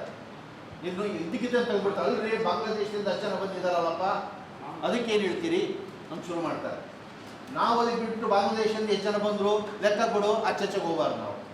ಈ ಬಾಂಗ್ಲಾದೇಶದಲ್ಲಿ ಕರ್ನಾಟಕದ ಬಗ್ಗೆ ಮೊದಲು ಮಾತಾಡೋ ಅಂತ ಹೇಳಬೇಕು. ಬಾಂಗ್ಲಾದೇಶ ಬಗ್ಗೆ ಆಮೇಲೆ ಚರ್ಚೆ ಮಾಡೋಣ. ನಿಮ್ಮ ಕರ್ನಾಟಕದ ಕಥೆ ಬಗ್ಗೆ ಮಾತಾಡೋಣ ಬಾಪ. ಮೊದಲು ನನ್ನ ಹೊಲದ ವಿಚಾರ ಮಾತಾಡೋಣ, ನನ್ನ ರೇಟಿನ ವಿಚಾರ ಮಾತಾಡೋಣ, ಬಾಯಿಗೆ ತಿಳಿಬೇಕು. ಅದನ್ನು ನಾವು ಹೇಳಬಾರ್ದು, ನಮ್ಗೇನಿದವ್ರಿಗೆ ಹೇಳಿಬೇಕು. ಯಾವುದೇ ವಿವಾದಾತ್ಮಕ ವಿಚಾರಗಳು ಹೋಗಬಾರ್ದು. ಟಿಪ್ಪು ಸುಲ್ತಾನ್ ವಿಚಾರಕ್ಕೆ ಹೋಗಬಾರ್ದು, ಹಿಜಾಬ್ ಹೋಗಬಾರ್ದು, ಹಲಾಲ್ಗೆ ಹೋಗಬಾರ್ದು, ಇವಕ್ಕೆಲ್ಲ ಹೋಗಬಾರ್ದು. ಆ ವಿಚಾರಕ್ಕೆ ಬಂದರೆ ನಾವು ಮಾತಾಡಬಾರ್ದು ಅಂತಲ್ಲ. ಅದನ್ನು ಹೆಂಗೆ ಹೇಳಬೇಕು ಅಂತ ಹೇಳಿದ್ರೆ, ಜನರು ಬದುಕಲ್ಲಿ ನಾಶ ಆಗಕ್ಕತ್ತೈತಿ. ಬರೀ ನೀವೆಲ್ಲ ದೇವರು, ಧರ್ಮ, ಜಾತಿ, ಪಾತಿ ಇದ್ರ ಇಟ್ಕೊಂಡು ಜಗಳ ಹಚ್ಕೊಂಡಿದ್ದೀರಿ. ನೀವು ರಾಜಕಾರಣ ಮಾಡೋದಿದ್ರೆ ತಾಕತ್ತಿದ್ರೆ ಕೆಲಸ ಮಾಡಿ ರಾಜಕಾರಣ ಮಾಡಲ್ಲ. ಇಂಥದ್ದೇ ಗಡ್ಡ ಹಿಡಿದಿರಿ, ಜನ ಎಲ್ಲ ಹೋಗ್ತಾರೆ, ಇದಕ್ಕೆ ಎಲ್ಲರೂ ಹೋಗ್ತಾರೆ. ರಾಜಕಾರಣಕ್ಕೋಸ್ಕರ ಜನರು ಹೊಡೆಯೋದು ಕರೆಕ್ಟ್ ಏನ್ರಿ ಅಂತ ಯಾರಿಗಾದ್ರೂ ಪ್ರಶ್ನೆ ಮಾಡಿ. ಯಾವ ಹಿಂದೂಗಾದ್ರೂ ಕೇಳಿ, ಲಿಂಗಾಯತನ ಕೇಳಿ, ಲಿಂಗಾಯತರು ಜಾಸ್ತಿ ಸಪೋರ್ಟ್ ಮಾಡ್ತಾರೆ. ಸುಮ್ಮನೆ ಯಾರು ಜನಸ್ಥಾನ ಲಿಂಗಾಯತರಿಗೆ ಕೇಳಿ, ಓಟಿಗೋಸ್ಕರ ಜನರು ಹೊಡೆಯೋದು ಸರಿಯಾನಪ್ಪ ಅಂತ ಕೇಳಿ, ಇಲ್ಲ ತಪ್ಪು ಅಂತ ಹೇಳ್ತಾರೆ. ಅದೇನು ಹೋಗ್ಬಿಟ್ಟು ರಾಮ ಮಂದಿರ ಇದನ್ನು ಕೆಡವಿದ್ದು ಸರಿನಾ ಅಂತ ಕೇಳಿ, ಹೌದ್ರಿ ಅದು ಕೆಡವಲೇಬೇಕಾಗಿ ಭಾಳ ಹಿಂದೂಗಳ ಅನ್ಯಾಯ ಇತ್ತು ಅಂತ ಮಾತಾಡ್ತಾರೆ. ಸೊ ಹಂಗಾಗಿ ನಾವು ಆ ಬಿಡಿ ವಿಚಾರಗಳಲ್ಲಿ ಹೋಗಬಾರ್ದು, ಓವರಾಲ್ ವಿಚಾರ ಅಷ್ಟೇ ಮಾತಾಡಬೇಕು. ಈಗ ನಾವು ನೆಕ್ಸ್ಟ್ ಪಾಯಿಂಟಿಗೆ ಬರೋದಾದರೆ, ನಾವು ಅದರಲ್ಲಿ ಏನು ಫೋಕಸ್ ಮಾಡಬೇಕು ಅನ್ನೋದನ್ನು ಈಗ ನಮ್ಮ ಸರ್ವೇನೂ ಕೂಡ ಏನಾಯಿತು ಅದನ್ನು ಆಧರಿಸಿ ಇದನ್ನು ತಯಾರು ಮಾಡಿರುವಂಥದ್ದು. ಯಾವ ವಿಚಾರಗಳಿಗೆ ಜನ ಫೀಲ್ ಮಾಡ್ತಾ ಇದ್ದಾರೆ, ಯಾವುದಕ್ಕೆ ರೆಸ್ಪಾಂಡ್ ಮಾಡ್ತಾ ಇದ್ದಾರೆ ಅನ್ನೋದನ್ನು ನೋಡಿದ್ರೆ ನಮಗೆ ಒಟ್ಟು ಈಗ 10 ಅಂಶಗಳ ಮೇಲೆ ನಾವು ಜನರನ್ನ ಪ್ರಭಾವಿಸುವಂತಹ, ಅವರ ಓಟಿನ ಮೇಲೆ ಪರಿಣಾಮ ಬೀರುವಂಥ ಈ 10 ಅಂಶಗಳು ನಮಗೆ ಕಾಣ್ತಿದೆ. ಒಂದು, ಬೆಲೆ ಏರಿಕೆ. ಇದು A to Z, ಜಾತಿ, ಧರ್ಮ ಎಲ್ಲ ಗಡಿಗಳನ್ನು ದಾಟಿ ಯಾರಿಗೆ ಬೇಕಾದ್ರೂ ಕನ್ವಿನ್ಸ್ ಮಾಡಬಹುದು. ಈ ಕಳೆದ 10 ವರ್ಷದಲ್ಲಿ ಎಲ್ಲ ರೇಟ್ಗಳು ಜಾಸ್ತಿ ಆಗಿದಾವೆ ಇಲ್ಲೋ ಅಂತ ಹೇಳಿದ್ರೆ ಅದಕ್ಕೆ BJP ಸಪೋರ್ಟರ್ಸ್ ಒಳಗೊಂಡಂತೆ ಎಲ್ಲರೂ ಹೇಳಿದ್ದಾರೆ ಎಸ್ ಅಂತ ಹೇಳಿದ್ದಾರೆ. 75% ಜನ ಹೌದು ಎಲ್ಲ ರೇಟ್ಗಳು ಜಾಸ್ತಿ ಆಗಿಬಿಟ್ಟಿದ್ದಾವೆ 10 ವರ್ಷದಲ್ಲಿ, ಇದನ್ನು ಎಲ್ಲರೂ ಹೇಳಿದ್ದಾರೆ. ಸೊ ಹಂಗಾಗಿ ಇದು ನಂಬರ್ 1 ಆಗಿ ಇಟ್ಕೋಬೇಕು. ಎರಡನೇದು, ಡೆಲ್ಲಿಯಲ್ಲಿ ರೈತರ ಹೋರಾಟ ನಡೀತಲ್ಲ, ಸೊ ಆ ರೈತರ ಹೋರಾಟ ನೀವು ಬೆಂಬಲ ಮಾಡ್ತೀರಾ? 75% ಜನ ಸಪೋರ್ಟ್ ಅಂತ ಹೇಳಿದ್ದಾರೆ. ಹೌದು ರೈತರಿಗೆ ನ್ಯಾಯ ಆಗ್ತಿದೆ, ರೈತರಿಗೆ ನ್ಯಾಯ ಸಿಗಬೇಕು. ಇವೆರಡು ಟಾಪ್. ಇದಕ್ಕೆಲ್ಲರೂ ಕೂಡ ಲಿಂಗಾಯತರು, ಒಕ್ಕಲಿಗರು ಒಳಗೊಂಡಂತೆ 2 ಪಾಯಿಂಟಿಗೆ ಫುಲ್ ಸಪೋರ್ಟ್ ಇದೆ. ಇದಕ್ಕೆ ಜಾತಿ ಧರ್ಮಗಳ ಡಿವಿಷನ್ ಇಲ್ಲ. ಹಾಗಾಗಿ 2 ಪಾಯಿಂಟ್ ಬರುತ್ತೆ. ಮೂರನೇದು, ನಿರುದ್ಯೋಗ ಜಾಸ್ತಿ ಆಗಿದೆಯೋ ಇಲ್ವೋ ಅನ್ನೋ ವಿಚಾರಕ್ಕೆ ಬಂದರೆ ಇದಕ್ಕೂ ಕೂಡ ಬಹಳ ದೊಡ್ಡ ಮಟ್ಟದಲ್ಲಿ ಹೌದು ಅಂತ ಹೇಳ್ತಾರೆ. ಎಸ್ಪೆಷಲಿ ಯುವಜನರು ಹೌದು ಜಾಸ್ತಿ ಆಗ್ತಿದೆ ಅಂತ ಹೇಳ್ತಾ ಇದ್ದಾರೆ. ನಿರುದ್ಯೋಗ ಅಂತ ಹೇಳಿದಾಗ ಅದರಲ್ಲೂ ಕೂಡ ಮುಖ್ಯವಾಗಿ ನಾವು ಓದಿದ್ದೇನು, ಮಾಡ್ತಿರೋದೇನು, ನಾವು ಬಯಸಿದ್ದೇನು, ಸಿಕ್ಕಿದ್ದೇನು. ಏನೋ ಒಂದು ಕೆಲಸ ಸಿಗ್ತದೆ ಅದಲ್ಲ. ನಾನೀಗ MA ಮಾಡಿದ್ದು ನಾನೆಲ್ಲೋ ಕೂಡ ಲೆಕ್ಚರರ್ ಆಗಬೇಕು ಅಂತೇಳಿ ನಾನು ಹೋಗ್ಬಿಟ್ಟು ಎಲ್ಲೋ DTP ಆಪರೇಟರ್ ಆಗಿ ಎಲ್ಲ ಒಂದು 8,000 ರೂಪಾಯಿ ಕೆಲಸ ಮಾಡಬೇಕು ಅಂತಲ್ಲ ನಾನು ಮಾಡಿದ್ದು ಆ ಕೆಲಸನ. ಯಾರೋ ಒಂದು ಡಿಪ್ಲೊಮಾ ಮಾಡ್ಕೊಂಡ್ರು ಅಂತ ಹೇಳಿದ್ರೆ ಇದರದ್ದೆಲ್ಲ ಕೂಡ ಒಂದು ಇಂಜಿನಿಯರಿಂಗು ಇನ್ನೆಲ್ಲೋ ಕೆಲಸಕ್ಕೆ ಸೇರಬೇಕು ಅಂತ ಮಾಡಿರುವಂಥದ್ದು. ಡಿಪ್ಲೊಮಾ ಮಾಡಿಬಿಟ್ಟು ಕೊನೆಗೆ ಎಲ್ಲೋ ಹೋಗ್ಬಿಟ್ಟು ಒಂದು ಡೈಲಿ ವೇಜಸ್ ಮೇಲೆ ಎಲ್ಲೋ ಕೆಲಸ ಮಾಡಲಿಕ್ಕೋಸ್ಕರ ಅಲ್ಲ. ಸೊ ಏನಿದೆ ಎಸ್ಪೆಷಲಿ ಇವತ್ತಿನ ತಲೆಮಾರಿಗೆ ನಾವು ಏನು ಓದಿದೀವೋ ಆ ಕೆಲಸ ಸಿಗುತ್ತೆ ಅನ್ನುವಂಥ ಕೆಲಸ ಹೊಡೆದೋಗಿದೆ, ಚಿತ್ರಗೊಂಡ್ಬಿಟ್ಟಿದೆ ಎಲ್ಲ ಕೂಡ. ಸೊ ಹಂಗಾಗಿ ಮೂರನೇದು ಈ ಪಾಯಿಂಟ್ ನಾವು ಸೀರಿಯಸ್ ಆಗಿ ಫೋಕಸ್ ಮಾಡಬೇಕು. ನಾಲ್ಕನೇದಾಗಿ ಕುಸಿಯುತ್ತಿರುವಂಥ ವೇತನ ಅಥವಾ ಕುಸಿಯುತ್ತಿರುವಂಥ ಆದಾಯ. ಎಲ್ಲರದ್ದು ಆದಾಯ ಕಡಿಮೆ, ದುಡಿ ಜನರದ್ದು ಎಲ್ಲರದ್ದು ಕಡಿಮೆ ಆಗಿದೆ. ಈಗ ಪರ್ಮನೆಂಟ್ ಜಾಬ್ಸ್ ಇಲ್ಲ, ಎಲ್ಲ ಕಾಂಟ್ರಾಕ್ಟ್ ಜಾಬ್ಸೇ, ಅವೆಲ್ಲ ಕುಡಿಸಿಟ್ಟಿದ್ದಾವೆ. ಅಥವಾ ಏನಪ್ಪ ಕೊನೆಗೆ ನಿಮ್ಗೆ ಉಳಿತಿರೋ ಜಾಸ್ತಿ ಆಗಿದೆಯಾ ಕಡಿಮೆ ಆಗಿದೆಯಾ? ಎಲ್ಲ ಖರ್ಚೊಳಗೆ ಅವ್ರಿಗೆ ಕಡಿಮೆ ಆಗಿದೆ. ಅಂಗಡಿ ಇಟ್ಟಿದ್ದಾರೆ, ತಳ್ಳು ಗಾಡಿ ನಡೆಸ್ತಾ ಇದ್ದಾರೆ, ಏನೇ ಕೆಲಸ ಮಾಡ್ತಾ ಇದೆ, ಎಲ್ಲರ ಆದಾಯ ಕುಸಿದಿದೆ. ಸೊ ಹಂಗಾಗಿ ಆ ವಿಚಾರವನ್ನು ನಾವು ನೆಕ್ಸ್ಟ್ ಬುಕ್ ತರಬೇಕಾಗಿದೆ. ಇದಾದ ನಂತರದಲ್ಲಿ ಕಾರ್ಪೊರೇಟ್ ಒಳ್ಳೆ, ಇನ್ನೊಂದು ಕಡೆ ಎಷ್ಟು ಇದು ಎಲ್ಲ ಇವತ್ತೆಲ್ಲ ದೊಡ್ಡ ಬಂಡವಾಳಶಾಹಿಗಳು ಕಾರ್ಪೊರೇಟ್ ಕಂಪನಿಗಳು ಹೆಂಗೆ ಬಾಚಿ ಒಪ್ಪಿದ್ದಾರೆ ಅನ್ನೋ ವಿಚಾರ ತರಬೇಕು. ನೆಕ್ಸ್ಟ್ ಒಂದು ಬ್ರಹ್ಮಾಂಡ ಭ್ರಷ್ಟಾಚಾರ, ಇದು ಭಾರಿ ಸಾಚ ಪಕ್ಷ ಕಪ್ಪು ಹಣ ತರುತ್ತೆ ಅನ್ನೋದಿತ್ತು, ಅದು ಪೂರ್ತಿ ಒಡೆದು ಕುತ್ಕೊಂಡಿದ್ದಾರೆ. ಅವ್ರದೆಲ್ಲ ಬಂಡವಾಳ ಎಲ್ಲ ಹೊರಗೆ ಬಂದ್ಬಿಟ್ಟಿದೆ. ಅದು ಡ್ರೈನೇಜ್ ಹೊಡೆದು ಚರಂಡಿಗೆ ಹೆಂಗೆ ಬಂದ್ಬಿಡ್ತದೆ ಗಬ್ಬನಾಥ ಎಲ್ಲ ಕೂಡ ಹಂಗೆ ಹೊರಗೆ ಬಂದಿದೆ. ಅದನ್ನು ದಿಕ್ತಪ್ಪಿಸಲಿಕ್ಕೆ ಡೈವರ್ಟ್ ಮಾಡೋಕ್ಕೆ ಟ್ರೈ ಮಾಡ್ತಾರೆ, ಬಿಡಬಾರ್ದು ನಾವು. ಇವರೆಲ್ಲ ಕೂಡ ಸೇರ್ಕೊಂಡು ಎಂಥ ಮಹಾನನ್ನು ಇದುವರೆಗೆ ಯಾವ ಪಕ್ಷನೂ ಮಾಡಿಲ್ಲ, ಅಂಥ ಭ್ರಷ್ಟಾಚಾರ ನಡೆಸಿದ್ದಾರೆ ಇವರೆಲ್ಲ ಕೂಡ. ಸೊ ಇದನ್ನು ನಾವು ಸರಿಯಾದ ರೀತಿ ಬೆಲೆಗೊಳಿಸಬೇಕು. ಇದನ್ನೆಲ್ಲ ಇದು ಹೊರಗೆ ಬರ್ತಾ ಇದೆ, ಬಟ್ ಇನ್ನೂ ಜನರಿಗೆ ಅರ್ಥ ಆಗಂಗೆ ಹೇಳ್ಬೇಕು. ಅದನ್ನು ಜನರಿಗೆ ಅರ್ಥ ಆಗ್ತಾ ಇಲ್ಲ. ಇನ್ನು ಅದೇನದು ಬಾಂಡ್ ಅಂತೆ, ಏನು ಬಾಂಡ್ ಅದು ಗೊತ್ತಾಗ್ತಾ ಇಲ್ಲ. ಅದನ್ನು ಸರಿಯಾದ ರೀತಿಯಲ್ಲಿ ನಾವು ಬಿಡಿಸಿ ಹೇಳಬೇಕಾಗಿದೆ. ಇನ್ನೊಂದು ಮೀಸಲಾತಿ ಕಗ್ಗೊಲೆ, ನಾವು ಒಂದೊಂದು ಜಾತಿ ಮೀಸಲಾತಿ ಇಟ್ಕೊಂಡು ಚರ್ಚೆಗೆ ಬಿಡಬಾರ್ದು. ಒಳ ಮೀಸಲಾತಿ ಇದಾಗಬೇಕಾ, ಅವ್ರಿಗೆ ಎಷ್ಟು ಪರ್ಸೆಂಟ್ ಬೇಕು, ಇವ್ರ ಪರ್ಸೆಂಟೇಜ್ ಸಿಗಬೇಕು ಅಂತೇಳಿ ಯಾರಿಗೂ ಸಿಕ್ಕಿಲ್ಲ, ಎಲ್ಲರಿಗೂ ಮೀಸಲಾತಿ ಕಿತ್ಕೊಂಡು ಹೋಗ್ತಾ ಇದೆ. ಈಗ ನಮಗೆ ಮೀಸಲಾತಿ ಸಿಕ್ಕಿರೋದು ಒಬ್ಬರಿಗೆ, ಬ್ರಾಹ್ಮಣರಿಗೆ ಮಾತ್ರನೇ ಕಳೆದ 10 ವರ್ಷದಲ್ಲಿ ಸಿಕ್ಕಿರೋ ಮೀಸಲಾತಿ. ಅವ್ರು ಕೇಳಿಲ್ಲ ಅಂದ್ರೂ 10% ಮೀಸಲಾತಿ ಕೊಟ್ಬಿಟ್ರು. ಅದಕ್ಕೆ 3% ಜನರಿಗೆ 10% ಮೀಸಲಾತಿ ಕೊಟ್ಬಿಟ್ರು. ಆದರೆ ಮಿಕ್ಕೋರಿಗೆ ಇಷ್ಟು ಜನ ಬಡದಾಡ್ತಿದಾರಲ್ಲ ಮೀಸಲಾತಿಗೆ, ಯಾರಿಗಾದ್ರೂ ಒಬ್ಬರಿಗಾದ್ರೂ ಸಿಗ್ತೇನಪ್ಪ ಅಂತ ಕೇಳಬೇಕು. ಯಾರಿಗಾದ್ರೂ ನೀನು ಒಬ್ಬರಿಗಾದ್ರೂ ಸಿಗ್ತಾ, ಒಂದು ಜಾತಿ ಸಿಗ್ತಾ, ಬಡದಾಡ್ತಿದ್ರಿ ಅಷ್ಟೇ ಎಲ್ಲರೂ ಕೂಡ. ಯಾಕಂದ್ರೆ ಪೂರ್ತಿ ಮೀಸಲಾತಿನ ಕೊಲ್ತಾ ಇದ್ದಾರೆ. ಸೊ ಈ ಪಾಯಿಂಟ್ ಸೀರಿಯಸ್ ಆಗಿ ತರಬೇಕು. ಅದೇ ಸೆಟ್ಟು ಮಹಿಳೆಯರು ಮತ್ತು ಲಿಂಗತ್ವ ಅಲ್ಪಸಂಖ್ಯಾತರು, ಟ್ರಾನ್ಸ್ಜೆಂಡರ್ ಅಂತ ಕರಿತೀವಿ, ಈ ಎರಡು ಸಮುದಾಯಗಳು. ಸೊ ಮಹಿಳೆಯರು ಕೂಡ ಬಹಳ ದೊಡ್ಡ ವೋಟರ್ಸ್. ಟ್ರಾನ್ಸ್ಜೆಂಡರ್ ಸಣ್ಣ ಸಮುದಾಯ ಹೌದು, ಆದರೆ ಅವರು ಕೂಡ ಒಂದು ಸಮುದಾಯ ಬಹಳ ಮೂಲೆ ಗೊತ್ತಿರುವಂಥ ಸಮುದಾಯ. ಈ ಎರಡೂ ಸಮುದಾಯಗಳಿಗೆ ಆಗ್ತಿರುವಂಥ ಅನ್ಯಾಯದ ಬಗ್ಗೆ ನಾವು ವಿಶೇಷವಾಗಿ ನಾವು ಹೇಳಬೇಕು. ಮತ್ತೆ ಕರ್ನಾಟಕಕ್ಕೆ ಹೆಂಗೆ ಒಂದು ಗಡ್ಡಕ್ಕಾಗಿದೆ ಅನ್ನೋದನ್ನು ನಾವು ಹೇಳಬೇಕು. ಇನ್ನೊಂದೆಲ್ಲ ಒಂದು ಲಾಸ್ಟಿಗೆ ಜಂಪ್ ಆಗಿದೆ, ಅದು ಒಟ್ಟು ನಮ್ಮ ಸಂವಿಧಾನ ಪ್ರಜಾಪ್ರಭುತ್ವ ಅನ್ನೋಂಥದ್ದು ಹೆಂಗೆ ಅಪಾಯದಲ್ಲಿದೆ ಅನ್ನುವಂಥದ್ದು ಹೇಳಬೇಕು. ಇಷ್ಟು 10 ಅಂಶಗಳನ್ನು ನಾವು ಕವರ್ ಮಾಡಿ ಹೇಳಬೇಕಾಗಿದೆ. ಆದರೆ ಇದನ್ನು ಸರಳವಾಗಿ ನಾಟ್ಕಿಟ್ಕೊಳ್ಳೋಕ್ಕೋಸ್ಕರ ಇದನ್ನು ಸ್ವಲ್ಪ ಡಿವೈಡ್ ಮಾಡ್ಕೊಂಡ್ರೆ ಒಳ್ಳೆಯದು. ಈ 10 ಪಾಯಿಂಟ್ ಯಾವುದಪ್ಪ ಹಿಂಗೆ ನಾಟ್ಕಿಟ್ಕೊಳ್ಳೋದು ಅಂತಲೆಲ್ಲ ಬರ್ತದೆ. ಇದನ್ನು 4ಆಗಿ ಡಿವೈಡ್ ಮಾಡ್ಕೊಳ್ಳಿ. ಒಂದು ನಾವು ಹೇಳಬೇಕಾಗಿರೋದು ಕುಸಿತಿರುವ ಜನರ ಬದುಕು, ಜನರ ಬದುಕು ಹೆಂಗೆ ಕುಸಿತಿದೆ ಅಂತ ಹೇಳಬೇಕು. ಎರಡನೇದು ಲೂಟಿಯಾಗುತ್ತಿರುವ ಜನರ ಸಂಪತ್ತು, ಅಂದರೆ ನಮ್ಮೆಲ್ಲ ಸಾರ್ವಜನಿಕ ಸಂಪತ್ತು ಹೆಂಗೆ ಲೂಟಿ ಆಗ್ತಿದೆ ಅಂತ ನಾವು ಹೇಳಬೇಕು. ಅಂದರೆ ಜನರ ಬದುಕು ಹೆಂಗೆ ಕುಸಿತಿದೆ ಅಂತ ಬಂದಾಗ 4 ಅಂಶಗಳು ಬರ್ತವೆ. ಬೆಲೆ ಏರಿಕೆ ಇದೆ, ಕೃಷಿ ಬಿಕ್ಕಟ್ಟು ಇದೆ, ನಿರುದ್ಯೋಗ ಇದೆ, ಬೇರೆಯವರು ಕುಸಿತಿರುವಂಥದ್ದು, ಆದಾಯ ಕುಸಿತಿರುವಂಥದ್ದು. ಈ 4 ಆಸ್ಪೆಕ್ಟ್, ಬೆಲೆ ಏರಿಕೆ ಆಗ್ತಿರೋದು, ಕೃಷಿ ಬಿಕ್ಕಟ್ಟು, ನಿರುದ್ಯೋಗ, ಆದಾಯ ಕುಸಿತ, ಈ 4 ನಮ್ಮ ಜನರ ಬದುಕು ಕುಸಿತಿರೋದು. ಲೂಟಿ ಆಗ್ತಿರೋದು ನೋಡಿದ್ರೆ ಒಂದು ಕಾರ್ಪೊರೇಟ್ಗಳು ಕೊಳೆ ಹೊಡಿತಿರೋದು, ಇನ್ನೊಂದು ಬ್ರಹ್ಮಾಂಡ ಭ್ರಷ್ಟಾಚಾರ ಮಾಡಿ ರಾಜಕಾರಣಿಗಳು ತಿಂತಿರೋದು. ಒಂದು ಕಂಪನಿಗಳು ತಿಂತಿದ್ದಾರೆ, ಅಥವಾ ರಾಜಕಾರಣಿಗಳು ತಿಂತಿದ್ದಾರೆ. ಇದು 2ನೇ ಪಾಯಿಂಟ್.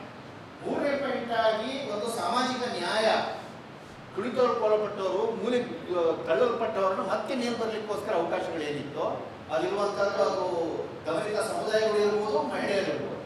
ಸೊ ಅವರ ಹತ್ತಲಿಕ್ಕಿದ್ದಂಥ ಏಣಿಗಳನ್ನು ಹೆಂಗೆ ಕಿತ್ತಾಕಿ ಅವರು ಮತ್ತೆ ಮುಳುಗುಂಪು ಮಾಡ್ತಿದ್ದಾರೆ ಅನ್ನೋದನ್ನು 3ನೇ ಪಾಯಿಂಟಲ್ಲಿ ನಾವು ಹೇಳಬೇಕಾಗಿದೆ. 4ನೇದು ಹೆಂಗೆ ಒಂದು ಪ್ರಭುತ್ವ ಅನ್ನೋದು ಒಂದು ಸರ್ವಾಧಿಕಾರಿ ಆಗ್ತಾ ಇದೆ, ಪ್ರಜಾಪ್ರಭುತ್ವ ನಾಶ ಆಗಿ ಸರ್ವಾಧಿಕಾರಿ ಆಗ್ತಿದೆ, ರಾಜ್ಯಗಳು ತಮ್ಮ ಹಕ್ಕುಗಳನ್ನು ಹೆಂಗೆ ಕಳ್ಕೊಳ್ತಾ ಇದ್ದಾರೆ, ಕೇಂದ್ರ ಅನ್ನುವಂಥದ್ದು ಇಡೀ ಸಂವಿಧಾನ ಮತ್ತು ಪ್ರಜಾಪ್ರಭುತ್ವವನ್ನೇ ಪರ್ಮನೆಂಟ್ ಆಗಿ ನಾಶ ಮಾಡಲಿಕ್ಕೆ ಹೆಂಗೆ ಹೊರಟಿದೆ. ಈ 4 ಪಾಯಿಂಟ್ಗಳು ಯಾರಾದರೂ ಹೇಳಿ. 4 ಪಾಯಿಂಟ್ಗಳು ಯಾವುವು ಮೇನಾಗಿ ನಾವು ಹೇಳಬೇಕಾಗಿರೋದು? ಒಂದು, ಜನರು ಬಸ್ಸು ಬದುಕು ನೋಡಿದ್ರೆ ಓದ್ಬಾರ್ದು, ಹಂಗೆ ಹೇಳೋದು. ಒಂದು, ಜನರು ಬದುಕು ಕುಸಿತಿರೋದು. 2ನೇದು ಒಳ್ಳೆ ಆಗ್ತಿರೋದು. 3ನೇದು ಸಾಮಾಜಿಕ ನ್ಯಾಯ ಇಲ್ಲವಾಗುತ್ತಿರೋಂಥದ್ದು. 4ನೇದು ಸರ್ಕಾರ ಅನ್ನೋದು ಸರ್ವಾಧಿಕಾರಿ ಆಗ್ತದೆ. ಈ 4 ಆಸ್ಪೆಕ್ಟ್ ಗಮನದಲ್ಲಿ ಇಟ್ಕೊಂಡು ಆ ಗಡಿಯಲ್ಲಿ ನಿಂತಿದ್ದೆಲ್ಲ ನಾವು ವಿವರಿಸಿದ್ರೆ ಸಾಕಾಗ್ತದೆ. ಸೊ ಇಷ್ಟು ಒಂದು ಜ್ಞಾಪಕಗಳಾಗ್ತದೆ. ಈಗ ಸ್ವಲ್ಪ ಡೀಟೇಲ್ಸ್ ಹೋಗೋಣ.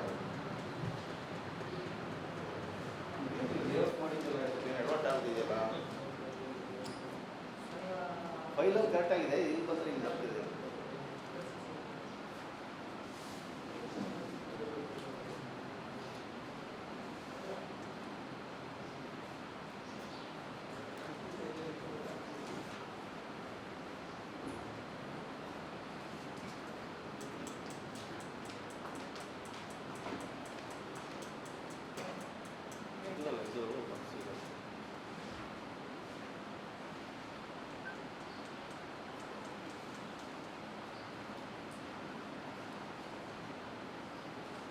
ಓಕೆ, ಈಗ ಬೆಲೆ ಏರಿಕೆ ವಿಚಾರಗಳನ್ನ ನೋಡೋದಾದ್ರೆ, ಸೊ ಬೆಲೆ ಏರಿಕೆ ಬಗ್ಗೆ ಎಲೆಕ್ಷನ್ಗಿಂತ ಮೊದಲು ಮೋದಿಯು ಸಿಕ್ಕಾಪಟ್ಟೆ ಸ್ಪೀಚ್ಗಳು ಸಿಗ್ತವೆ. ನಮ್ಮ ನೆರೆಟಿವ್ ಟೀಮಿಂದ ಸೋಷಿಯಲ್ ಮೀಡಿಯಾದಿಂದ ಸುಮಾರು ತರಬೇಕು ಆತ ಮಾಡಿದಂಥ ಭಾಷಣಗಳು. ಎಲೆಕ್ಷನ್ ಬರೋದಕ್ಕಿಂತ ಮೊದಲು ಆತ ಮಾಡಿದ್ದೇ ಮೇನ್ ವಿಚಾರ ಏನಪ್ಪ ಅಂದರೆ, ಎಲ್ಲ ಕೂಡ ಗ್ಯಾಸ್ ಹೆಚ್ಚಾಗ್ಬಿಟ್ಟಿದೆ, ಪೆಟ್ರೋಲು ಎಲ್ಲ ಕೂಡ ಹೆಚ್ಚಾಗ್ಬಿಟ್ಟಿದೆ. ಸೊ ಬಂದರೆ ಎಲ್ಲರೂ ಕೂಡ ಪೆಟ್ರೋಲ್ನೆಲ್ಲ ಕೂಡ ಎಷ್ಟು ದುಡ್ಡು ಇದೆ ಎಲ್ಲ ಚೆಕ್ ಮಾಡ್ತೀನಿ, ಒಂದು ಸಿಲಿಂಡರ್ ನಾವು ಫ್ರೀ ಕೊಡ್ತೀವಿ, ಇದನ್ನೆಲ್ಲ ಕೂಡ 200 ರೂಪಾಯಿ ಸಿಲಿಂಡರ್ ಅಲ್ಲ ಅವ್ರು ಹೇಳಿದ್ದು, ಅವಾಗಲೇ ಇದ್ದಿದ್ದೆ 200 ರೂಪಾಯಿ ಆಯಿತು, ಅದನ್ನು ಇನ್ನೂ ಕೂಡ ಸಿಲಿಂಡರ್ ನಾವು ಅಗ್ಗಗೊಳಿಸ್ತೀನಿ, ಹೀಗೆಲ್ಲ ಕೂಡ ಸುಮಾರು ವಿಚಾರಗಳೆಲ್ಲ ಕೇಳಿದ್ವಿ. ಆದರೆ ಆಗಿದ್ದೇನು, ಆಗಿದ್ದು ನಮ್ಗೆ ಕ್ಲಿಯರ್ ಕಡೆ ನಮ್ಗೆ ಕಣ್ಮುಂದೆ ಇದೆ. ಈಗ ಡೀಸೆಲ್ 62 ರೂಪಾಯಿ ಇದ್ದಿದ್ದು ಇದು ಸಿಲಿಂಡರು 410 ಇದ್ದಿದ್ದು 1200 ಹೋಗಿತ್ತು. 1200 ಹೋಗಿ ಮತ್ತೆ 906ಕ್ಕೆ ಅದು ವಾಪಸ್ ಬಂದು ಇಳಿಸಿದ್ದಾರೆ. ಎಲೆಕ್ಷನ್ ಹತ್ರ ಬಂತು ಅಂತ ಮತ್ತೆ ಇಳಿಸ್ಕೊಂಡು ಬಂದಿದ್ದಾರೆ. 1200 ಅಂತ ಹೋಗಿದ್ದಾರೆ ಆಕ್ಚುಲಿ. ಸೊ 410ರಿಂದ 1200ಕ್ಕೆ ಏರಿಸಿದ್ರು. ಡೀಸೆಲ್ 67ರಿಂದ 93, ಪೆಟ್ರೋಲ್ 82ರಿಂದ 106, ಸೂರ್ಯಕಾಂತಿ ಎಣ್ಣೆ 80ರಿಂದ 160, ಗೋಧಿ ಹಿಟ್ಟು 35ರಿಂದ 60, ತೊಗರಿ ಬೇಳೆ 75ರಿಂದ 105. ಆದರೆ ಸ್ಯಾಂಪಲ್ ಮಾತ್ರ, ಇದು ಮಾತ್ರ ಅಲ್ಲ, ಎಲ್ಲ ವಿಚಾರಗಳು. ಹೋಟೆಲ್ ಊಟ ರೈಸ್ ಆಗಿದೆ, ಬಸ್ ದರ, ರೈಲ್ ದರ, ತರಕಾರಿ, ಮಾಂಸ, ಮೀನು, ಮೊಟ್ಟೆ, ಚಪ್ಪಲಿ, ಸಿಮೆಂಟ್, ಕಬ್ಬಿಣ, ಮತ್ತೆ ಸ್ಕೂಲ್ ಫೀಸ್ಗಳು, ಆಸ್ಪತ್ರೆ ಬಿಲ್ಲು ಎಲ್ಲವೂ ಕೂಡ ಹೆಚ್ಚಾಗಿದ್ದಾವೆ. ಇಂಥದ್ದು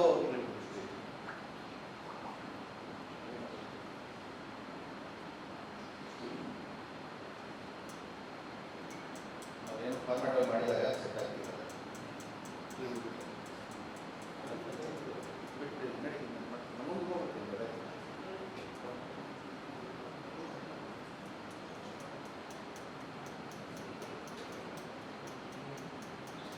ಸೊ ಎಲ್ಲವೂ ಕೂಡ ರೈಸ್ ಆಗಿದ್ದಾವೆ. ಯಾಕೆ ರೈಸ್ ಆಗಿದೆ?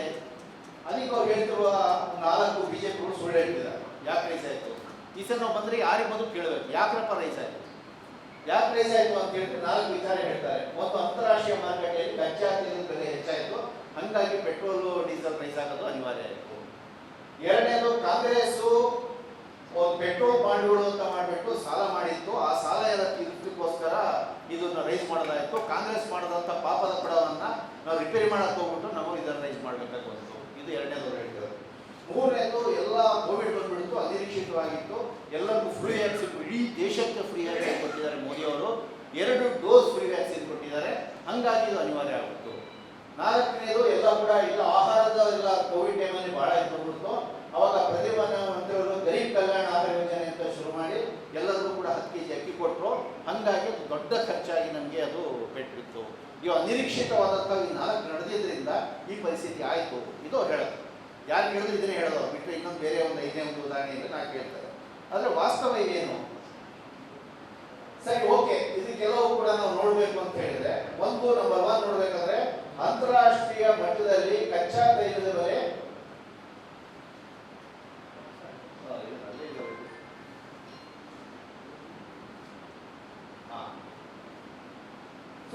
ಅಸಲಿ ಕಾರಣ ಏನು? ಅಸಲಿ ಕಾರಣ ಏನಪ್ಪಾ ಅಂತ ಹೇಳಿದ್ರೆ,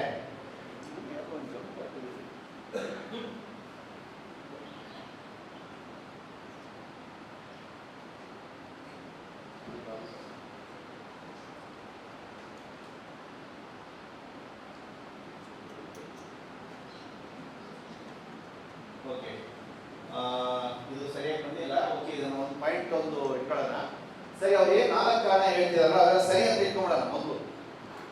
ಅಂದರೆ 4 ಏನು ಹೇಳಿದ್ರು, ಅವರು ಅಂತಾರಾಷ್ಟ್ರೀಯ ತೈಲ ಇದೆಲ್ಲ ಕೂಡ ಜಾಸ್ತಿ ಆಗಿತ್ತು, ಆಮೇಲೆ ಕಾಂಗ್ರೆಸ್ನವರು ಮಾಡಿದಂತಹ ಸಾಲ ನಾವು ಕಟ್ಕೊಳ್ಬೇಕಾಯ್ತು, ವ್ಯಾಕ್ಸಿನ್ ಖರ್ಚಾಯಿತು, ಮತ್ತು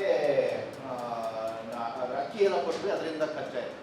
4 ತಗೊಂಡ್ರೆ ಫಸ್ಟ್ ಎಷ್ಟು ಖರ್ಚಾಯಿತು ಅಂತ ಲೆಕ್ಕಾಗೋಣ. ಒಂದು, ಫಸ್ಟ್ ಆಫ್ ಆಲ್ ಅಂತಾರಾಷ್ಟ್ರೀಯದಲ್ಲಿ ಕಚ್ಚಾ ತೈಲದ ಜಾಸ್ತಿ ಆಗಿಲ್ಲ, ಕಡಿಮೆ ಆಯಿತು. 106 ರೂಪಾಯಿ ಪ್ರತಿ ಬ್ಯಾರಲ್ ಇದ್ದಂಥದ್ದು ಅದು 76 ರೂಪಾಯಿ ಇಳಿತು. ದುಡ್ಡು ಉಳಿದಿದೆ, ದುಡ್ಡು ಜಾಸ್ತಿ ಆಗಿರೋದು ಹಸಿ ಸುಳ್ಳು, ಅದು ಎಕ್ಸ್ಪೋಸ್ ಆಗಿದೆ, ಅದಕ್ಕೆ ಬಾಯಿ ಮುಚ್ಕೊಂಡಿದ್ದಾರೆ. ಕೆಲವು ಸುಮ್ಮನೆ ಕೆಳಗಡೆ ಅವರು ಅಂಧಭಕ್ತರು ಹೇಳ್ತಾರೆ, ಆಕ್ಚುಲಿ ಹಸಿ ಸುಳ್ಳು, ಅದು ಜಾಸ್ತಿ ಆಗಿಲ್ಲ, ಕಡಿಮೆ ಆಗ್ಬಿಟ್ಟು. ಸೊ ಹಂಗಾಗಿ ಇನ್ನೂ ಕಡಿಮೆ ರೇಟಿಗೆ ಸಿಕ್ಕಿದೆ ಹೊರಗಡೆಯಿಂದ, ಅದಿಲ್ಲ. ಎರಡನೆಯದು, ಕಾಂಗ್ರೆಸ್ ಇದುವರೆ ತನಕ ಏನು ಖರ್ಚು ಮಾಡ್ತು, ಸಾಲ ಏನು ಮಾಡಿತ್ತು ಅಂತ ಹೇಳ್ತಾರಲ್ಲ, ಪೆಟ್ರೋಲಿಯಂ ಮೇಲೆ ಕಾಂಗ್ರೆಸ್ ಮಾಡಿದ್ದಂಥ ಸಾಲ 1.03 ಲಕ್ಷ ಕೋಟಿ, 1 ಲಕ್ಷ ಕೋಟಿ ಅಂತ ಇಟ್ಕೊಳ್ಳಿ. 1 ಲಕ್ಷ ಕೋಟಿನ ಅದು ಸಾಲ ಮಾಡಿತ್ತು ವಾಸ್ತವ, ಅಷ್ಟು ಖರ್ಚಾಯಿತು ಅಂತ ಇಟ್ಕೊಳ್ಳೋಣ. ಎರಡನೇದು ವ್ಯಾಕ್ಸಿನ್, ಮೂರನೇದು ವ್ಯಾಕ್ಸಿನ್. ವ್ಯಾಕ್ಸಿನಿಗೆ ಖರ್ಚಾಗಿದ್ದು 36,000 ಕೋಟಿ. ಇಡೀ ದೇಶಕ್ಕೆ 2 ವ್ಯಾಕ್ಸಿನ್ ಹಾಕಿದಾಗ ಆಗಿದ್ದು 36,000 ಕೋಟಿ. ಅದು ಕೂಡ ಎಲ್ಲರಿಗೂ ಹಾಕಲಿಲ್ಲ.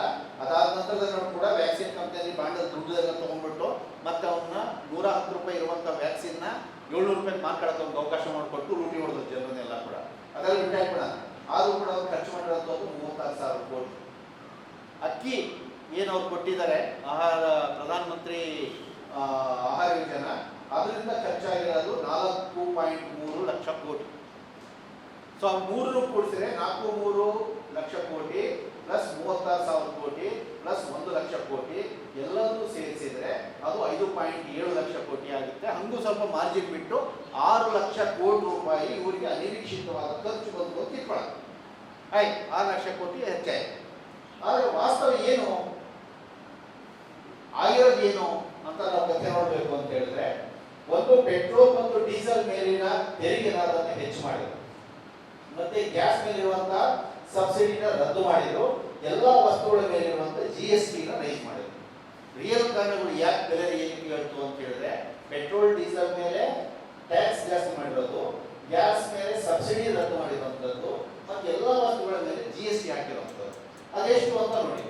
ಪೆಟ್ರೋಲ್ ಮೇಲಿನ ತೆರಿಗೆನ 9.48ರಿಂದ 19.98 ಪ್ರತಿ ಲೀಟರ್ಗೆ, ಶೇಕಡ ಅಲ್ಲ ಅದು. ಪೆಟ್ರೋಲ್ ಮೇಲೆ ಪ್ರತಿ ಲೀಟರ್ಗೆ ₹9.48 ಟ್ಯಾಕ್ಸ್ ಆಗ್ತಾ ಇತ್ತು. ಅದನ್ನು 19.98 ಮಾಡಿದ್ರು, ಅಂದ್ರೆ ಹೆಚ್ಚು ಕಡಿಮೆ ಡಬಲ್ ಮಾಡಿದ್ರು ಅದ್ರ ಮೇಲೆ ಇರುವಂತಹ ಟ್ಯಾಕ್ಸ್ ನ. ಡೀಸೆಲ್ ಮೇಲೆ ₹300 ಟ್ಯಾಕ್ಸ್ ಆಗ್ತಾ ಇತ್ತು, ಅದನ್ನ 18.58 ಪ್ರತಿ ಲೀಟರ್ ಮಾಡಿದ್ರು, ಅಂದ್ರೆ 5 ಪಟ್ಟು ಟ್ಯಾಕ್ಸ್ ರೈಸ್ ಮಾಡಿದ್ರು ಡೀಸೆಲ್ ಮೇಲೆ. ಸಿಲಿಂಡರ್ಗೆ ₹500 ಸಬ್ಸಿಡಿ. ಆಕ್ಚುಲಿ ಅವಾಗ ನಮಗೆ ₹460 ಸಿಕ್ತಿತ್ತು, ಬಟ್ ಆಕ್ಚುಲಿ ₹500 ಸಬ್ಸಿಡಿ ಕೊಡಬೇಕಾಗಿ ಬರ್ತಿತ್ತು. ಅವಾಗ ಸಬ್ಸಿಡಿ ಕೊಟ್ಟು ಅಷ್ಟು ಕಡಿಮೆ ರೇಟಿಗೆ ಸೇಲ್ ಮಾಡ್ತೇವೆ, ಯಾಕಂದ್ರೆ ಗ್ಯಾಸ್ ರೇಟ್ ಭಾಳ ರೇಟ್ ಇತ್ತು ಅವಾಗೆಲ್ಲ ಕೂಡ. ಆದರೆ ಆ ಸಬ್ಸಿಡಿಯನ್ನು ಕೂಡ ಕಿತ್ತಾಕಿದೆ. ಸಬ್ಸಿಡಿ ಕಿತ್ತಾಕಿದ್ರಿಂದಾಗಿ ರೇಟ್ಗಳು ಜಂಪ್ ಆಗಿ ಅದು ಮೇಲಕ್ಕೆ ಹೋಗ್ತದೆ. ಮತ್ತು ಉಪ್ಪಿನಿಂದ ಪ್ರಾರಂಭಿಸಿ ಜನಸಾಮಾನ್ಯರು ಬಳಸುವ ಎಲ್ಲ ವಸ್ತುಗಳ ಮೇಲೆ 12ರಿಂದ 18% GSTನ ಅವ್ರು ಹಾಕಿದ್ರು. ಎಲ್ಲದರ ಮೇಲೆ ತೆರಿಗೆ ಹಾಕಿದ್ರು. ತೆರಿಗೆ ಹಾಕ್ತಿದ್ರು ಮೊದಲು ಕಂಪ್ನಿಗಳ ಮೇಲೆ, ಯಾರು ಉತ್ಪಾದನೆ ಮಾಡ್ತಾರೋ ಅವ್ರ ಮೇಲೆ ಹಾಕ್ತಿದ್ರು, ಕೊಳ್ಳೋರ ಮೇಲಲ್ಲ. ತಯಾರು ಮಾಡೋರ ಮೇಲೆ ತೆರಿಗೆ ಹಾಕೋದು ಬಿಟ್ಟು ಕೊಳ್ಳೋರ ಮೇಲೆ ತೆರಿಗೆ ಹಾಕಕ್ಕೆ ಶುರು ಮಾಡಿದ್ರು GST. ಹಂಗಾಗಿ ಏನಾಯ್ತು, ಎಲ್ಲ ವಸ್ತುಗಳ ರೇಟ್ಗಳು ರೈಸ್ ಆಯಿತು. ಇದೇ ಪಾಯಿಂಟ್ ನೋಡಿ, ಜನ ಕೊಳ್ಳೋದ್ರ ಮೇಲೆ ಹಾಕಿರುವಂಥದ್ದು 12ರಿಂದ 18%. ಅದೇ ಶ್ರೀಮಂತರು ಖರೀದಿ ಮಾಡುವ ಕಾರ್ ಮೇಲೆ ಹಾಕುವ ಟ್ಯಾಕ್ಸ್ 4%.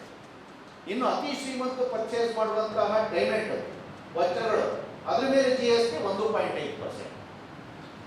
ಸಾಮಾನ್ಯ ಹಿಂಗಿರ್ತದೆ, ಶ್ರೀಮಂತರ ಮೇಲೆ ಅವ್ರೇನು ಖರೀದಿ ಮಾಡ್ತಾರೆ ಅದ್ರ ಮೇಲೆ ಟ್ಯಾಕ್ಸ್ ಜಾಸ್ತಿ ಇರಬೇಕು, ಜನಸಾಮಾನ್ಯರು ಕಡಿಮೆ ಮಾಡಿದ್ರೆ ಕಡಿಮೆ ಟ್ಯಾಕ್ಸ್ ಇರಬೇಕು. ಜನಸಾಮಾನ್ಯರ ಮೇಲೆ 12ರಿಂದ 18%, ಅವ್ರು ಖರೀದಿ ಮಾಡುವಂಥ ವಜ್ರವೈಡಗಳ ಮೇಲೆ 1.5%. ಈ 3 ವಿಚಾರಗಳಿಂದಾಗಿ ಮೇನ್ ಆಗಿ ಅದು ಇದಾಯಿತು.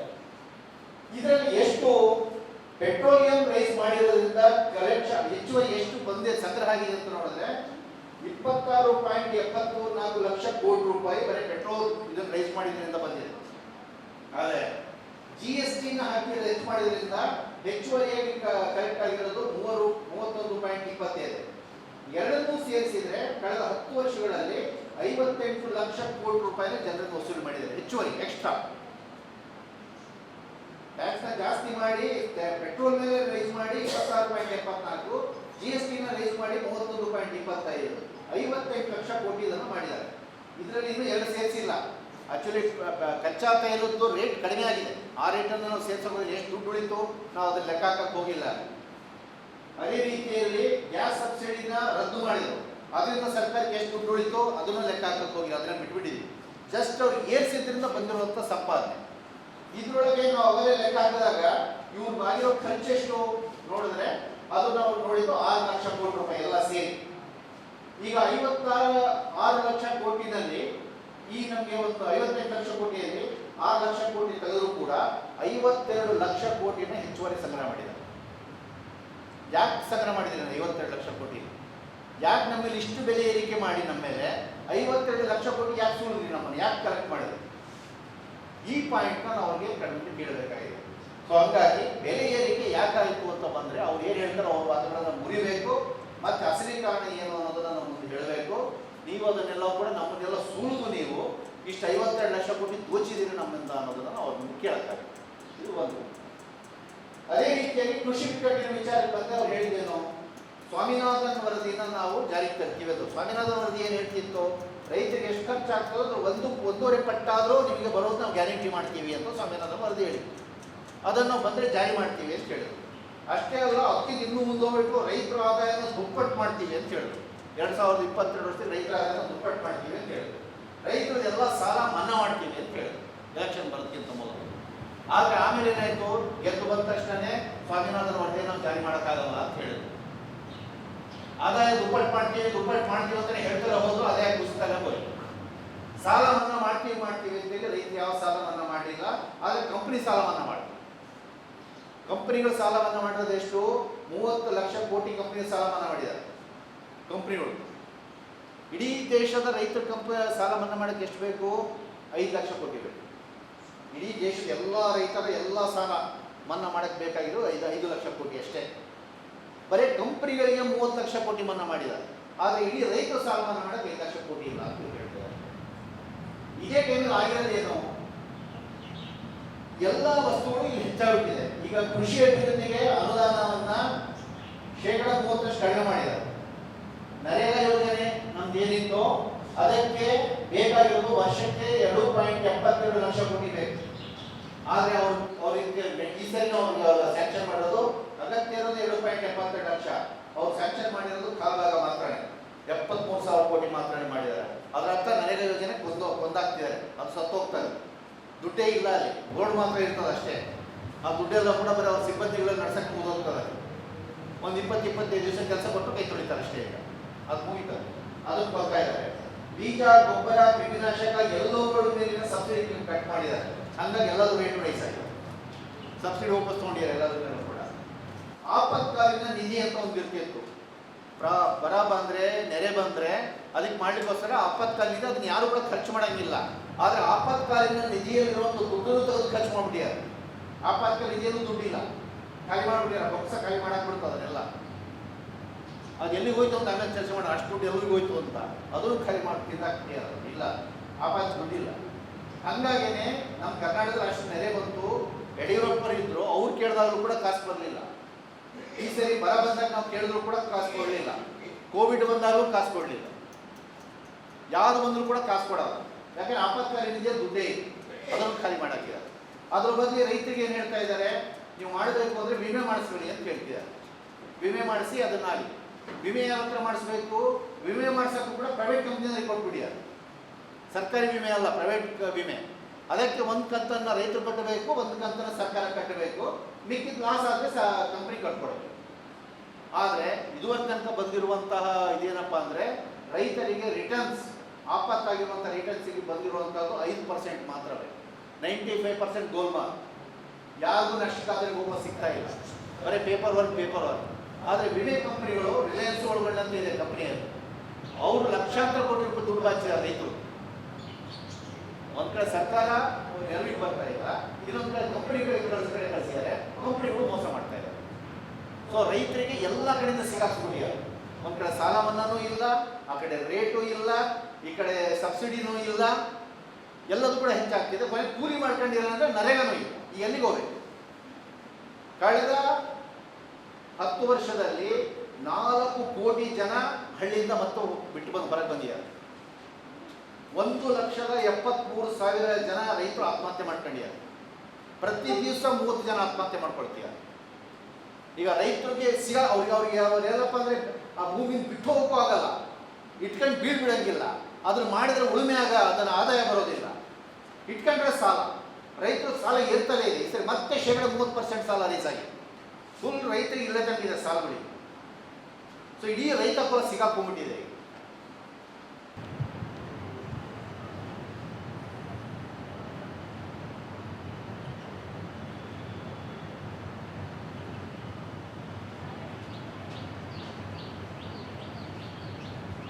ಈ ಪರಿಸ್ಥಿತಿ ಬಂದಿರೋದ್ರಿಂದಲೇ ಇದಿಷ್ಟು ಸಾಲದು ಅಂತ ಇದೆಲ್ಲ ರೈತರು ಇಷ್ಟು ಗೋಳಿಸ್ಕೊಳ್ತಾರೆ. ಇದೆಲ್ಲ ಅಲ್ಲ ಅಂತ ಹೇಳ್ಬಿಟ್ಟು ಏನು ಮಾಡೋದು, ಮತ್ತೆ 3 ಹೊಸ ಕಾಯ್ದೆಗಳು ತಂದರು, ಕೃಷಿ ನೀತಿಗಳು. ಈ 3 ಹೊಸ ಕೃಷಿ ನೀತಿಗಳೇನು ಎಕ್ಸ್ಟ್ರಾ ತಂದ್ರು, ಇದನ್ನು ಪೂರ್ತಿ ಕೃಷಿನ ಶಾಶ್ವತವಾಗಿ ಮುಗಿಸ್ಬಿಡುವಂಥ ಯೋಜನೆ. ಕೊನೆ ಅವ್ರ ಪ್ಲಾನ್ ಏನಪ್ಪ ಅಂತ ಹೇಳಿದ್ರೆ 3 ಕಾಯ್ದೆಗಳನ್ನು ತಂದರು. ಒಂದು ಭೂ ಸುಧಾರಣೆ ತಿದ್ದುಪಡಿ ಕಾಯ್ದೆ ತಂದರು, ಎರಡನೇದು ಗುತ್ತಿಗೆ ಕಾಯ್ದೆ ತಿದ್ದುಪಡಿ ತಂದರು, APMC ಕಾಯ್ದೆ ತಿದ್ದುಪಡಿ ತಂದರು. ಯಾಕೆ 3ನ್ನ ತಿದ್ದುಪಡಿ ತಂದರು ಅಂತ ಹೇಳಿದ್ರೆ, ಇದುವರೆ ತನಕ ಹೆಂಗಿತ್ತಪ್ಪ ಅಂತ ಹೇಳಿದ್ರೆ, ರೈತರು ವ್ಯವಸಾಯ ಮಾಡ್ತಾ ಇದ್ರಲ್ಲ, ರೈತರು ಏನೇನು ಒಳಸುರಿಗಳು ಬಿತ್ತನೆ ಮಾಡೋಕ್ಕೋ ಬೀಜ ಹಾಕ್ಲಿಕ್ಕೋ ಏನ್ ಬೇಕಾಗಿತ್ತೋ ಒಳಸುರಿಗಳನ್ನೆಲ್ಲ ಕಂಪನಿಗಳು ಕೊಟ್ಟು ಲಾಭ ಮಾಡ್ತಾ ಇದ್ರು. ರೈತರು ತಂದು ಮಾರಾಟ ಮಾಡಿದ ಮೇಲೆ ಮತ್ತೆ ಅದನ್ನು ಕೊಂಡ್ಕೊಂಡು ಲಾಭ ಮಾಡೋದು. ವ್ಯವಸಾಯ ಮಾಡೋದು ಮಾತ್ರ ರೈತರು, ಅದಕ್ಕೆ ಬೇಕಾಗಿರುವಂಥ ಬೀಜ ಗೊಬ್ಬರ ಸಪ್ಲೈ ಮಾಡೋರು ಕಂಪ್ನಿನವರು, ಇವ್ರು ಮಾರಾಟ ಮಾಡಿದ್ಮೇಲೆ ಕೊಂಡ್ಕೊಂಡು ಹೋಗೋರು ಕಂಪ್ನಿನವರು. ಆ ಸಿಸ್ಟಮ್ಗೆ ಎರಡು ಕಡೆಯಿಂದನೂ ಬೋರ್ವೆಲ್ಲಿಂದ ನೀರು ಹಿಡಿದಂಗೆ ಎರಡು ಕಡೆ ನೀರ್ತಿದ್ರು ರೈತರನ್ನು. ಈಗೇನು ಬಂದಿದ್ದಾರಪ್ಪ ಅಂದರೆ, ರೈತನ ಭೂಮಿಗೆ ಕೈ ಹಾಕಬೇಕು ಅಂತ ಬಂದಿದ್ದಾರೆ. ಯಾಕೆ ರೈತರಿಗೆ ಈಗ ಮಾಡೋಕ್ಕಾಗ್ತಾ ಇಲ್ಲ. ಈಗ ರೈತರಿಗೆ ಬಂದ್ಬಿಟ್ಟು ಈಗ ಗುತ್ತಿಗೆ ಪದ್ಧತಿ ಅನ್ನೋದು ತಂದು ರೈತರಿಗೆ ನೀನು ಮಾಡೋಕ್ಕಾಗ್ತಿಲ್ವಾ, ನನಗೆ ಕೊಟ್ಬಿಡು ಭೂಮಿನ, ನಾನು ತೊಗೊಳ್ತೀನಿ, ನಾನು ನಡೆಸ್ಕೊಳ್ತೀನಿ. ಇದು ಹೋಲ್ಸೇಲ್ ರಿಯಲ್ ಎಸ್ಟೇಟ್ ದಂಧೆ. ಈಗ ನೆಕ್ಸ್ಟ್ ಇಲ್ಲಾಂದ್ರೆ ಮಾಡ್ಕೊಂಬಿಡಿ, ನಾವು ಒಳ್ಳೆ ರೇಟ್ ಕೊಡ್ತೀವಿ, ನಮಗೆ ಮಾರ್ಬಿಡ್ರಿ, ಕಂಪನಿ ಭೂಮಿಗಳು ಬಿಡ್ರಿ, ನೀವು ಜಾಗ ಖಾಲಿ ಮಾಡಿ. ಈಗ ಇಂಗ್ಲೆಂಡು ಅಮೇರಿಕಾ ಎಲ್ಲ ಕಡೆ ಕಂಪ್ನಿಗಳು ಕೃಷಿ ಮಾಡೋದು ರೈತರಲ್ಲ, ಎಲ್ಲ ಕಂಪ್ನಿಗಳು ದೊಡ್ಡ ದೊಡ್ಡ ಫಾರ್ಮ್ಸ್ಗಳು, ಸಾವಿರಾರು ಎಕರೆ ಲಕ್ಷಾಂತರ ಎಕರೆ ಇರುವಂಥದ್ದು. ಜನ ಎಲ್ಲ ಕಾರ್ಮಿಕರಲ್ಲಿ, ರೈತರು ಸಿಗಲ್ಲ ನಮಗೆಲ್ಲ ಕೂಡ. ಆದರೆ ನಮಗೆ ರೈತ ಕುಲ ಅನ್ನೋದು ಒಂದು ಇದ್ದು ನಡೆಸ್ತಾ ಇದೆ. ಈಗ ರೈತ ಕುಲನೇ ಮುಗಿಸಲ್ಪಟ್ಟಿದ್ದಾರೆ. ಹಂಗಾಗಿ 3 ನೀತಿಗಳನ್ನು ತಂದು ಅವರ ಭೂಮಿನ ತೆಗೆದುಕೊಳ್ಳಿಕ್ಕೋಸ್ಕರ ಭೂ ತಿದ್ದುಪಡಿ ಕಾಯ್ದೆ, ಅವರ ಇದನ್ನ ತೆಗೆದುಕೊಳ್ಳಿಕ್ಕೋಸ್ಕರ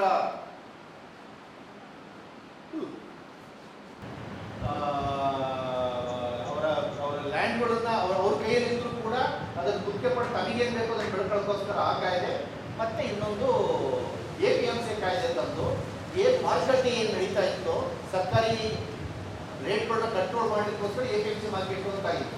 ಅದು ಇದ್ದಿದ್ದಕ್ಕೋಸ್ಕರನೇ ಸ್ವಲ್ಪ ದಲ್ಲಾಳಿಗಳ ಹಾವಳಿ ಸ್ವಲ್ಪ ಕಡಿಮೆ ಆಗಿ ಸ್ವಲ್ಪ ರೇಟ್ ಆದ್ರೂ ಸಿಕ್ತಿತ್ತು. ಅಲ್ಲೂ ಮೋಸ ಇತ್ತು. ಆ ಮೋಸ ಇದ್ದಿದ್ದನ್ನು ಸರಿಪಡಿಸಬೇಕಾಗಿತ್ತು.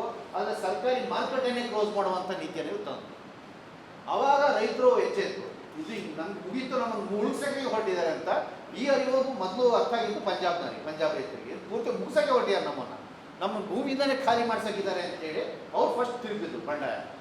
ಅವ್ರು ತಿರುಗಿಬಿಟ್ಟು ಬಂಡಾಯ ಮಾಡಿ ಇಡೀ ದೇಶಾದ್ಯಂತ ಆಗಿ ಅದು ಬೃಹತ್ ಹೋರಾಟವೆಲ್ಲ ಆಗಿ ಕೊನೆಗೆ 750 ಜನ ಪ್ರಾಣತ್ಯಾಗ ಮಾಡಿ ಕೊನೆಗೆ ಬೇರೆ ದಾರಿಯಿಂದಂಗೆ ಮೋದಿ ಕ್ಷಮಾಪಣೆ ಕೇಳಿ ಆ 3 ಕಾಯ್ದೆಗಳನ್ನು ವಾಪಸ್ ತಗೊಂಡು ರೈತರು ಹೇಳಿದಂಥ ಎಲ್ಲ ಡಿಮ್ಯಾಂಡ್ಗಳನ್ನ ಒಪ್ಕೊಳ್ತೀವಿ ಅಂತ ಮಾತು ಕೊಟ್ಟು ಅದಾದ 11 ವರ್ಷ ಆಯಿತು. ಮತ್ತೆ ಪೂರ್ತಿ ಮೋಸ. ಒಂದೇ ಒಂದು ಡಿಮ್ಯಾಂಡ್ ಈಡೇರಿಸಿ ಒಂದೇ ಒಂದು ರೈತರು ಕೇಳಿದಂಥ ಒಂದು ಡಿಮ್ಯಾಂಡ್ ಈಡೇರಿಸಿಲ್ಲ. ಕೊನೆಗೆ ಕನಿಷ್ಠ ಪಕ್ಷ ರೈತರ ಮೇಲೆ ಟ್ರ್ಯಾಕ್ಟರ್ನ ವೆಹಿಕಲ್ನ ಆರಿಸಿ ವಿಶ್ವಾಸ ಪಡೋದು ವಿಚಾರ ಇದೆ. ಅವರು ನಿಜವಾಗಲೂ ಕೂಡ ಈ ದೇಶವನ್ನು ಲೂಟಿ ಹೊಡೆದು ಅವರು ಕಟಕಟೆಯಲ್ಲಿ ನಿಂತಿರುವಂಥ ಅಪರಾಧಿಗಳು. ನಾವು ಕಳ್ಳರ ಜೊತೆ ನಡೆಸ್ತಿರುವಂಥ ಚುನಾವಣೆ ಅಂತ ಅರ್ಥ ಮಾಡ್ಕೊಳ್ಳಿ. ಕಳ್ಳರವರು ಕ್ರಿಮಿನಲ್ಸ್ ಅವರು. ಸೊ ಕ್ರಿಮಿನಲ್ ಜೊತೆಗೆ ನಾವು ಕಣ್ಣಿಗೆ ಕಣ್ಣು ಮಿಲಾಯಿಸಿ ನಾವು ಮಾತಾಡ್ಬೋದು, ನಾವೇನು ಹೆದರಬೇಕಾಗಿಲ್ಲ. ಅವ್ರು ಕಣ್ಣು ತಗ್ಗಿಸ್ಬೇಕು ಈ ಸರಿ. ಹಾಗಾಗಿ ನಾವು ಡಿಫೆನ್ಸ್ನಲ್ಲಿ ಚುನಾವಣೆ ಮಾಡಬಾರ್ದು, ನಾವು ಅಫೆನ್ಸ್ನಲ್ಲಿ ಇರಬೇಕು. ಆದರೆ ಎಚ್ಚರಿಕೆ ಅಷ್ಟೇ, ಭಾವನಾತ್ಮಕ ವಿಚಾರಗಳಲ್ಲಿ ಇಡಬಾರ್ದು. ನಾವು ಆ ಚರ್ಚೆಗೆ ನಾವು ಹೋಗಲೇಬಾರ್ದು. ಜೀವನದ ಬದುಕಿನ ಪ್ರಶ್ನೆಗಳನ್ನ ತರಬೇಕು. ಅದು ಮೀಸಲಾತಿ ವಿಚಾರ ಇರಲಿ, ಯಾವುದೇ ವಿಚಾರ ತೊಗೊಳ್ಳಿ, ಸಂವಿಧಾನ ವಿಚಾರ ತೊಗೊಂಡು ಕೇಳೋಣ. ನಾನು ಬಂದರೆ ಕೂತ್ಕೊಳ್ಳಪ್ಪ, ನಿಮ್ಮ ಅನಂತಪುರ ಮೇಲ್ಗಡೆ ಈ ಸಂವಿಧಾನ ಬದಲಾಯಿಸ್ತೀನಿ ಅಂತ ಒಪ್ಪನಾಗಿ ಹೇಳಿದ್ರೆ ಏನು ಹೇಳ್ತೀಯ ಅಂತ ಕೇಳಬೇಕು. ಇಲ್ಲ ರೀ ನಮ್ದಲ್ಲ ಅದು, ಅವ್ರು ವೈಯಕ್ತಿಕ ನಿಲುವು ಪಕ್ಷದ ನಿಲುವಲ್ಲ ಅಂತ ಹೇಳ್ತಾರೆ. ವೈಯಕ್ತಿಕ ನಿಲುವಲ್ಲ, ಇಂಥ ದೊಡ್ಡ ವಿಚಾರಕ್ಕೆ ಅಥವಾ ಮತ್ತೆ ಹೇಳ್ತೀನಿ ನಿಮ್ಮ ಪಕ್ಷ ಯಾಕೆ ಕ್ರಮ ತೊಗೊಳ್ತಿಲ್ಲ, ತಾಕತ್ತಿಲ್ಲ ನಿಮ್ಮ ಪಕ್ಷಕ್ಕೆ, ನಾಟಕ ಆಡ್ತೀರೇನು? ಅದು ತರಗತಿ ತೊಗೊಳ್ಬೇಕು ನಾವು ಕೇಳಿ. ಮೀಸಲಾತಿ ಇಲ್ಲ, ಯಾವುದೇ ದಲಿತರಿಗೆ ಬರಲಿ, ನೀವು ಬ್ರಾಹ್ಮಣರಿಗೆ ಮಾತ್ರ ಮೀಸಲಾತಿ ಕೊಟ್ಟರೆ ನಮ್ಗೆ ಯಾಕೆ ಕೊಡಲಿಲ್ಲ ಅಂತ ಕೇಳಬೇಕು. ಮಾದಿಗ ಸಮುದಾಯಕ್ಕೆ ಕೊಡ್ತೀವಳ ಮೀಸಲಾತಿ ಅಂತ ಒಪ್ಕೊಂಡು ಪ್ರತಿ ಎಲೆಕ್ಷನ್ ಬಂದಾಗ ಮಾತಾಡ್ತೀರಿ, ನಾಟಕ ಆಡ್ತೀರಿ, ತೆಲಂಗಾಣ ಎಲೆಕ್ಷನ್ ಮಾತಾಡ್ತೀರಿ. ಯಾಕೆ ಮಾಡಲಿಲ್ಲ ಅಂದರೆ ಸಂವಿಧಾನ ತಿದ್ದುಪಡಿ ಯಾಕೆ ಮಾಡಲಿಲ್ಲ ನೀವು ಹೇಳ್ರಿ, ಬಗೊಳ್ರಿ ಅಂತ ಕೇಳಬೇಕು ಅವ್ರಿಗೆ. ಸೊ ಆ ರೀತಿಯಲ್ಲಿ ನಮ್ಮ ಇದಕ್ಕೆ ನಾವು ತಯಾರು ಮಾಡ್ಕೊಳ್ಳೋಣ. ಬುಕ್ಲೆಟ್ ಹೆಂಗೂ ನಮಗಿದೆ. ಇದೆಲ್ಲದನ್ನು ಕೂಡ ಇನ್ನೂ ಒಂದು ಇದೆಲ್ಲ ಕೂಡ ಒಂದು ಸಾರ್ವತ್ರಿಕ ನೆರೇಟಿವ್, ಮತ್ತು ಇನ್ನೊಂದು ಗಮನದಲ್ಲಿಟ್ಕೊಳ್ಬೇಕು, ಒಂದು ಸಾಮುದಾಯಿಕ ನೆರೇಟಿವ್. ಪ್ರತಿಯೊಂದು ಸಮುದಾಯ ಹತ್ರನೂ ಕೂಡ ನಾವು ಯಾರ ಹತ್ರ ಮಾತಾಡ್ತಿದ್ದೀವಿ ಅನ್ನೋದು ನಮ್ಮ ಗಮನದಲ್ಲಿರಬೇಕು. ನಮ್ಮ ಕಣ್ಮುಂದೆ ಯಾರಿದ್ದಾರೆ? ಮುಸ್ಲಿಮ್ಸ್ ಇದ್ದರೆ ಅಲ್ಲೇನು ಮಾತಾಡಬೇಕಾಗಿದೆ, ಕ್ರಿಶ್ಚಿಯನ್ಸ್ ಇದ್ದರೆ ಅಲ್ಲೇನು ಮಾತಾಡಬೇಕು, ದಲಿತರಿದ್ದರೆ ಏನು ಮಾತಾಡಬೇಕು, ಲಿಂಗಾಯತರಿದ್ದಾಗ ಏನು ಮಾತಾಡಬೇಕು, ಮಹಿಳೆಯರಿದ್ದಾಗ ಏನು ಮಾತಾಡಬೇಕು, ಕಾರ್ಮಿಕರಿದ್ದಾಗ ಏನು ಮಾತಾಡಬೇಕು ಅನ್ನೋದು ನಮಗೆ ಗಮನದಲ್ಲಿರಬೇಕು. ಸೊ ನಮ್ಗೆ ಹೋದ ತಕ್ಷಣ ತಲೆಯಲ್ಲಿ ನಮ್ಗೆ ಎಲ್ಲದಕ್ಕೂ ರೆಡಿ ಇರಬೇಕು. ನಾವು ಅಲ್ಲಿ ಆ ಪಾಯಿಂಟ್ ನಾವು ಇದೇ ಆಡೋದ್ರಲ್ಲಿ ಹೋಗಬಾರ್ದು. ನಿರುದ್ಯೋಗ ಬೆಲೆ ಏರಿಕೆ ಪ್ರಶ್ನೆ ಎಲ್ಲಿ ಬೇಕಾದ್ರೂ ಉಳಿದು ಅದನ್ನು ಹಾಕಿ ನಡೀತದೆ. ರೈತರ ವಿಚಾರಣೆ ಎಲ್ಲಿ ಬೇಕಾದ್ರೂ ಮಾಡಿ. ಅದು ಬಿಟ್ಟಂತೆ ಮಿಕ್ಕ ವಿಚಾರಗಳು ಬಂದಾಗ ಅವ್ರು ಯಾವ ಸಮುದಾಯ ಅವ್ರು ಯಾವ ಆಸ್ಪೆಕ್ಟ್ ಹೇಳಿದ್ರೆ ಅವರ ಹೃದಯಕ್ಕೆ ತಟ್ಟುತ್ತೆ ಅನ್ನೋದು ನೋಡ್ಕೊಂಡು ಆ ವಿಚಾರ ನಾವು ಮಾತಾಡಬೇಕು. ಇದು ಒಂದು ಕಮ್ಯುನಿಟಿ ವೈಸ್ ನೋಡುವಂಥದ್ದು. ಇನ್ನೊಂದು ಫೈನಲ್ ಆಗಿ ನಾವು ಇಟ್ಕೊಳ್ಬೇಕಾಗಿರೋದು ಕಾನ್ಸ್ಟಿಟ್ಯೂನ್ಸಿ ಪ್ರತಿ ಕ್ಷೇತ್ರವಾದ ಆ ಎಂಪಿನ ಟಾರ್ಗೆಟ್ ಮಾಡಿ ಆ ಕ್ಷೇತ್ರದ ದುಃಖ ದುಮ್ಮಾನಗಳನ್ನು ಇಟ್ಕೊಂಡು ನಾವು ಮಾಡಬೇಕಾಗಿರೋದು. ಇದನ್ನು ಪ್ರತಿಯೊಂದು ಕಡೆಯೂ ಕೂಡ ಪ್ರತಿಯೊಂದು ಕ್ಷೇತ್ರಗಳು ತಂದೇ ಆದಂಥ ಒಂದು ನೆರೆಟಿವ್ ನಾವು ಬಿಲ್ಟಪ್ ಮಾಡಬೇಕು. ಕೆಲವು ಕಡೆಯಲ್ಲಿ ಲೋಕಲ್ ನೆರೆಟಿವ್ಸ್ ವರ್ಕೌಟ್ ಆಗಲ್ಲ, ಅದು ನಮ್ಗೆ ಉಲ್ಟಾ ಹೊಡಿತದೆ ಮಾಡೋಕ್ಕೆ ಹೋದರೆ. ಅಂಥ ಕಡೆ ನಾವು ಲೋಕಲ್ ನೆರೆಟಿವ್ನ ಹೋಗ್ದಲ್ಲೇ ನಾವಿನ್ನೂ ಕೂಡ ನ್ಯಾಷನಲ್ ನೆರೆಟಿವ್ ಮೇಲೆ ಹೆಚ್ಚಿನ ಒತ್ತು ಕೊಟ್ಟು ನಾವು ಕೆಲಸ ಮಾಡಬೇಕು. ಇದನ್ನು ಆಯಾ ಕಾನ್ಸ್ಟಿಟ್ಯೂನ್ಸಿ ವೈಸ್ ನೀವು ತೀರ್ಮಾನ ಮಾಡಬೇಕು. ನಮ್ಮ ಕಾನ್ಸ್ಟಿಟ್ಯೂನ್ಸಿಯಲ್ಲಿ ಯಾವ್ದು ಮಾಡೋದು ಒಳ್ಳೆಯದು ನಾವು ಅನ್ನೋದ್ರ ಮೇಲೆ ನಾವು ಫೋಕಸ್ ಮಾಡೋಣ. ಇಷ್ಟು ಇರ್ತೀನಿ. ಇನ್ನೇನಾದರೂ ಒಂದು ಪ್ರಶ್ನೆಗಳಿದ್ರೆ ಕೇಳಿ. ಎಷ್ಟೇ ವಿಷಯ ಇದೆ ಚರ್ಚೆಗೆ? ಮುಗಿತಾ? ಈಗ ಲೋಕಲ್ ರಿಲೇಷನ್ ಸಂಬಂಧಪಟ್ಟ ಏನಾದರೂ ಅವ್ರು ಹೇಳ್ತಾರೆ ಆ ಕ್ಷೇತ್ರವಾರು ನೀವು ಲೋಕಲ್ ಸ್ಥಳೀಯವಾಗಿರ್ತಕ್ಕಂಥ ಯಾವುದಾದ್ರು ರಿಲೇಷನ್ ವಿಷಯ ಇದ್ದರೆ ಖಂಡಿತ ಚರ್ಚೆ ಮಾಡ್ಬೋದು. ಈ ವಿಷಯ ಆದರೆ ನಮ್ಮ ಸ್ಥಳೀಯ ಚುನಾವಣೆಗೆ ಭಾಳ ಹೆಲ್ಪ್ ಆಗ್ತದೆ, ಈ ವಿಷಯವನ್ನು ನಾವು ಕ್ಯಾರಿ ಮಾಡ್ಬೋದು ಅಂತಕ್ಕಂಥ ಚರ್ಚೆಗೆ ಈಗ 10 ನಿಮಿಷ ಓಪನ್ ಇದೆ ಸೆಷನ್. ಒಂದು ಫಸ್ಟ್ ನಾವು ಕಾನ್ಫಿಡೆಂಟ್ ಆಗಿ ಸರಿ ಅವ್ರಿಗೆ ಮುಖಾಮುಖಿ ಕೊಟ್ಟು ಚರ್ಚೆ ಮಾಡ್ಬೋದು ಅಂತ ಅನಿಸ್ತಿದೆ ತಾನೆ? ಗ್ಯಾರಂಟಿ ಅವ್ರಿಗೆ ಎಲ್ಲಿ ಬಂದರೂ ಕೂಡ ಕರೆದು ನಾವೇ ಕೂತ್ಕೊಂಡು ಕೇಳಿಸ್ಬೋದು ಅವನ್ನ, ಬಾ ಮರಾಯ ಬಾಯಿ ಅಂತೇಳಿ. ಅದೇ ನಾವು ಭಾಳ ಪೊಲೈಟಾಗಿರ್ಬೇಕು. ಹಸಿ ಕೆಟ್ಟ ಭಾಷೆ ಮಾಡಬೇಕಾಗಬಾರ್ದು. ಭಾಳ ಇದಾಗಿ ಬಾ ಚಾ ಕುಡಿ ಅಂತೇಳಿ ಕೂತ್ಕೊಳ್ತಮ್ಮ ಅಂತೇಳಿ ಕುದಿಸಿ ಏನು ಗೊತ್ತಿದೆ ನಿನ್ನೂ ಮಗ ಮಾಡ್ತಿದ್ದಾರೆ, ನೀನು ಬುದ್ಧಿಯಾ ಬಾ ಕುಕ್ಕೋ ಇಲ್ಲ ಅಂತೇಳಿ ಕೂತ್ಕೊಂಡು ಬುದ್ಧಿ ಹೇಳ್ದಂಗೆ ಹೇಳಿ ಕಳಿಸ್ಬೇಕು. ಅವ್ರು ಜಗಳ ಆಡಿ ರಾಡಿ ಮಾಡ್ಕೋಬಾರ್ದು.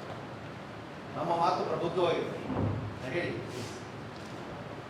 ನಿಮ್ಮ ಜಿಲ್ಲೆಗಳಲ್ಲಿ ಏನಾದರೂ ಸ್ಥಳೀಯವಾಗಿರ್ತಕ್ಕಂಥ ಈಗ ಅಲ್ಲಿ ಏನು ಫೋಕಸ್ ಮಾಡಿದ್ರೆ ಒಳ್ಳೆಯದು ಅಂತ ನಿಮ್ಮ ಜಿಲ್ಲೆಗಳಲ್ಲಿ ಇದಲ್ಲದೆ ಈಗ ಇಲ್ಲಿ ಚರ್ಚೆ ಮಾಡಿರೋ ವಿಚಾರಗಳಲ್ಲದೆ ಅಲ್ಲಿ ಇನ್ನು ಯಾವ ವಿಚಾರಕ್ಕೆ ಹೆಚ್ಚು ಒತ್ತು ಕೊಟ್ಟರೆ ಅಲ್ಲಿ ಕ್ಲಿಕ್ ಆಗುತ್ತೆ ಅಂತ ಅನ್ಸುತ್ತೆ.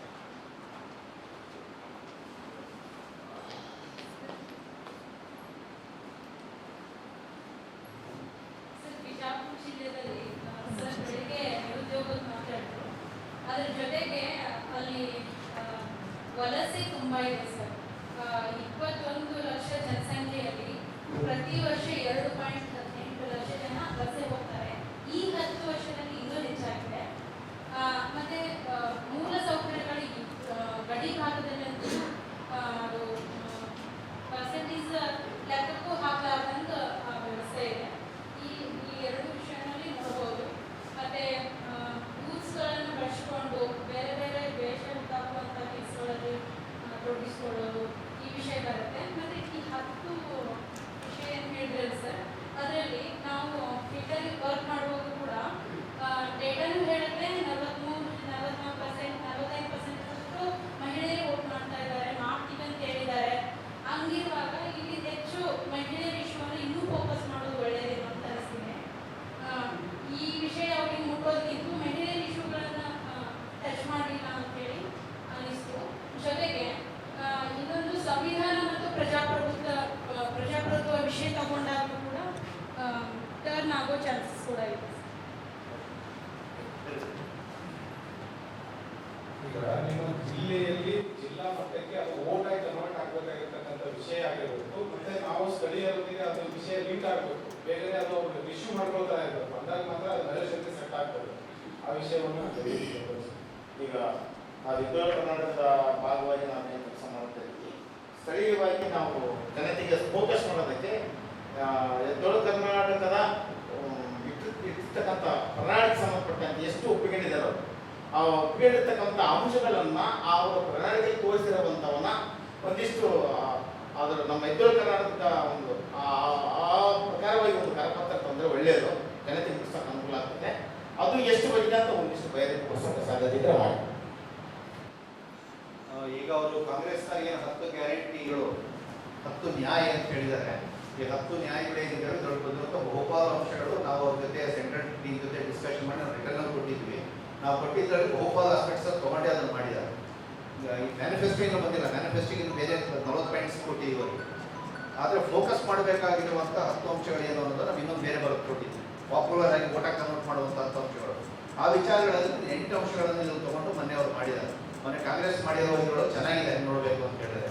ರೈತರಿಗೆ ಬಂದರೆ MSPದು ನಾವು ಕಾಯ್ದೆ ಮಾಡ್ತೀವಿ ಅಂತ ಹೇಳಿದ್ದಾರೆ, ರೈತರು ಸಾಲ ಮನ್ನಾ ಮಾಡ್ತೀವಿ ಅಂತ ಹೇಳಿದ್ದಾರೆ, ಎಲ್ಲ ಸ್ಕೀಮ್ ವರ್ಕರ್ಸ್ಗೆ ಡಬಲ್ ಇದನ್ನು ನಾವು ಮಾಡ್ತೀವಿ ಅಂತ ಹೇಳ್ತಿದ್ದಾರೆ. 30 ಲಕ್ಷ ಸರ್ಕಾರಿ ಜಾಬ್ಸನ್ನ ನಾವು ತುಂಬ್ತೀವಿ, ಪೆಂಡಿಂಗ್ ಇರುವಂಥ 60 ಲಕ್ಷ ಖಾಲಿ ಇದ್ದಾವೆ, ಅದ್ರಲ್ಲಿ 30 ಲಕ್ಷ ತುಂಬ್ತೀವಿ ಅಂತ ಹೇಳಿದ್ದಾರೆ. ಈ ಟೈಮಲ್ಲಿ ಹಲವಾರು ಅಂಶಗಳನ್ನು ಅವ್ರ ಹೆಸರು ಒಪ್ಕೊಂಡಿದ್ದಾರೆ. ಸೊ ಅದನ್ನು ನಾವು ಕೂಡ ಸ್ವಲ್ಪ ಫೋಕಸಿಗೆ ತರಬೇಕು. ಅಂದರೆ ನಮ್ಮದು ಒಪ್ಕೊಂಡು ಅನ್ನೋದನ್ನ ಪ್ರಚಾರಕ್ಕೆ ತರಬಾರ್ದು. ಸೊ ಇದ್ರೊಳಗೆ ಇವ್ರು ಹೇಳ್ತಿದ್ದಾರೆ. ಸೊ ಇವ್ರು ಈ ಮಾತಿಗೆ BJP ಏನು ಹೇಳ್ತದೆ ಅಂತ ಕೇಳಬೇಕು. ನೀವು ಯಾಕೆ ಇದನ್ನು ಹೇಳಿಲ್ಲ, ಇದನ್ನು ನೀವು ಯಾಕೆ ಮಾಡಲಿಲ್ಲ ಅಂತ ಅವ್ರನ್ನ ಪ್ರಶ್ನೆ ಮಾಡಬೇಕು.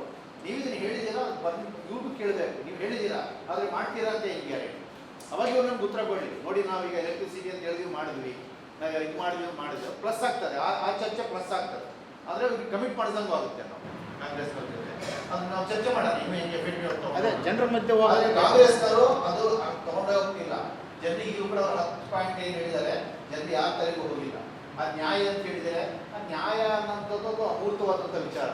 ನಮಗೆ ಕೊನೆಗೆ ನಮ್ಗೆ ಏನು ಹೇಳ್ತಿದೆ ಕಾಂಗ್ರೆಸ್ ಅನ್ನೋದು ಯಾರಿಗೂ ಅರ್ಥ ಆಗ್ತಾ ಇದೆ. ಸೊ ಅದನ್ನು ಅರ್ಥ ಆಗೋದಕ್ಕೆ ಅವ್ರು ಮಾಡಲಿಲ್ಲ ಅಂದ್ರೂ ನಾವು ಈ ಸರಿ ಮಾಡಬೇಕಾಗಿದೆ. ಕಾಂಗ್ರೆಸ್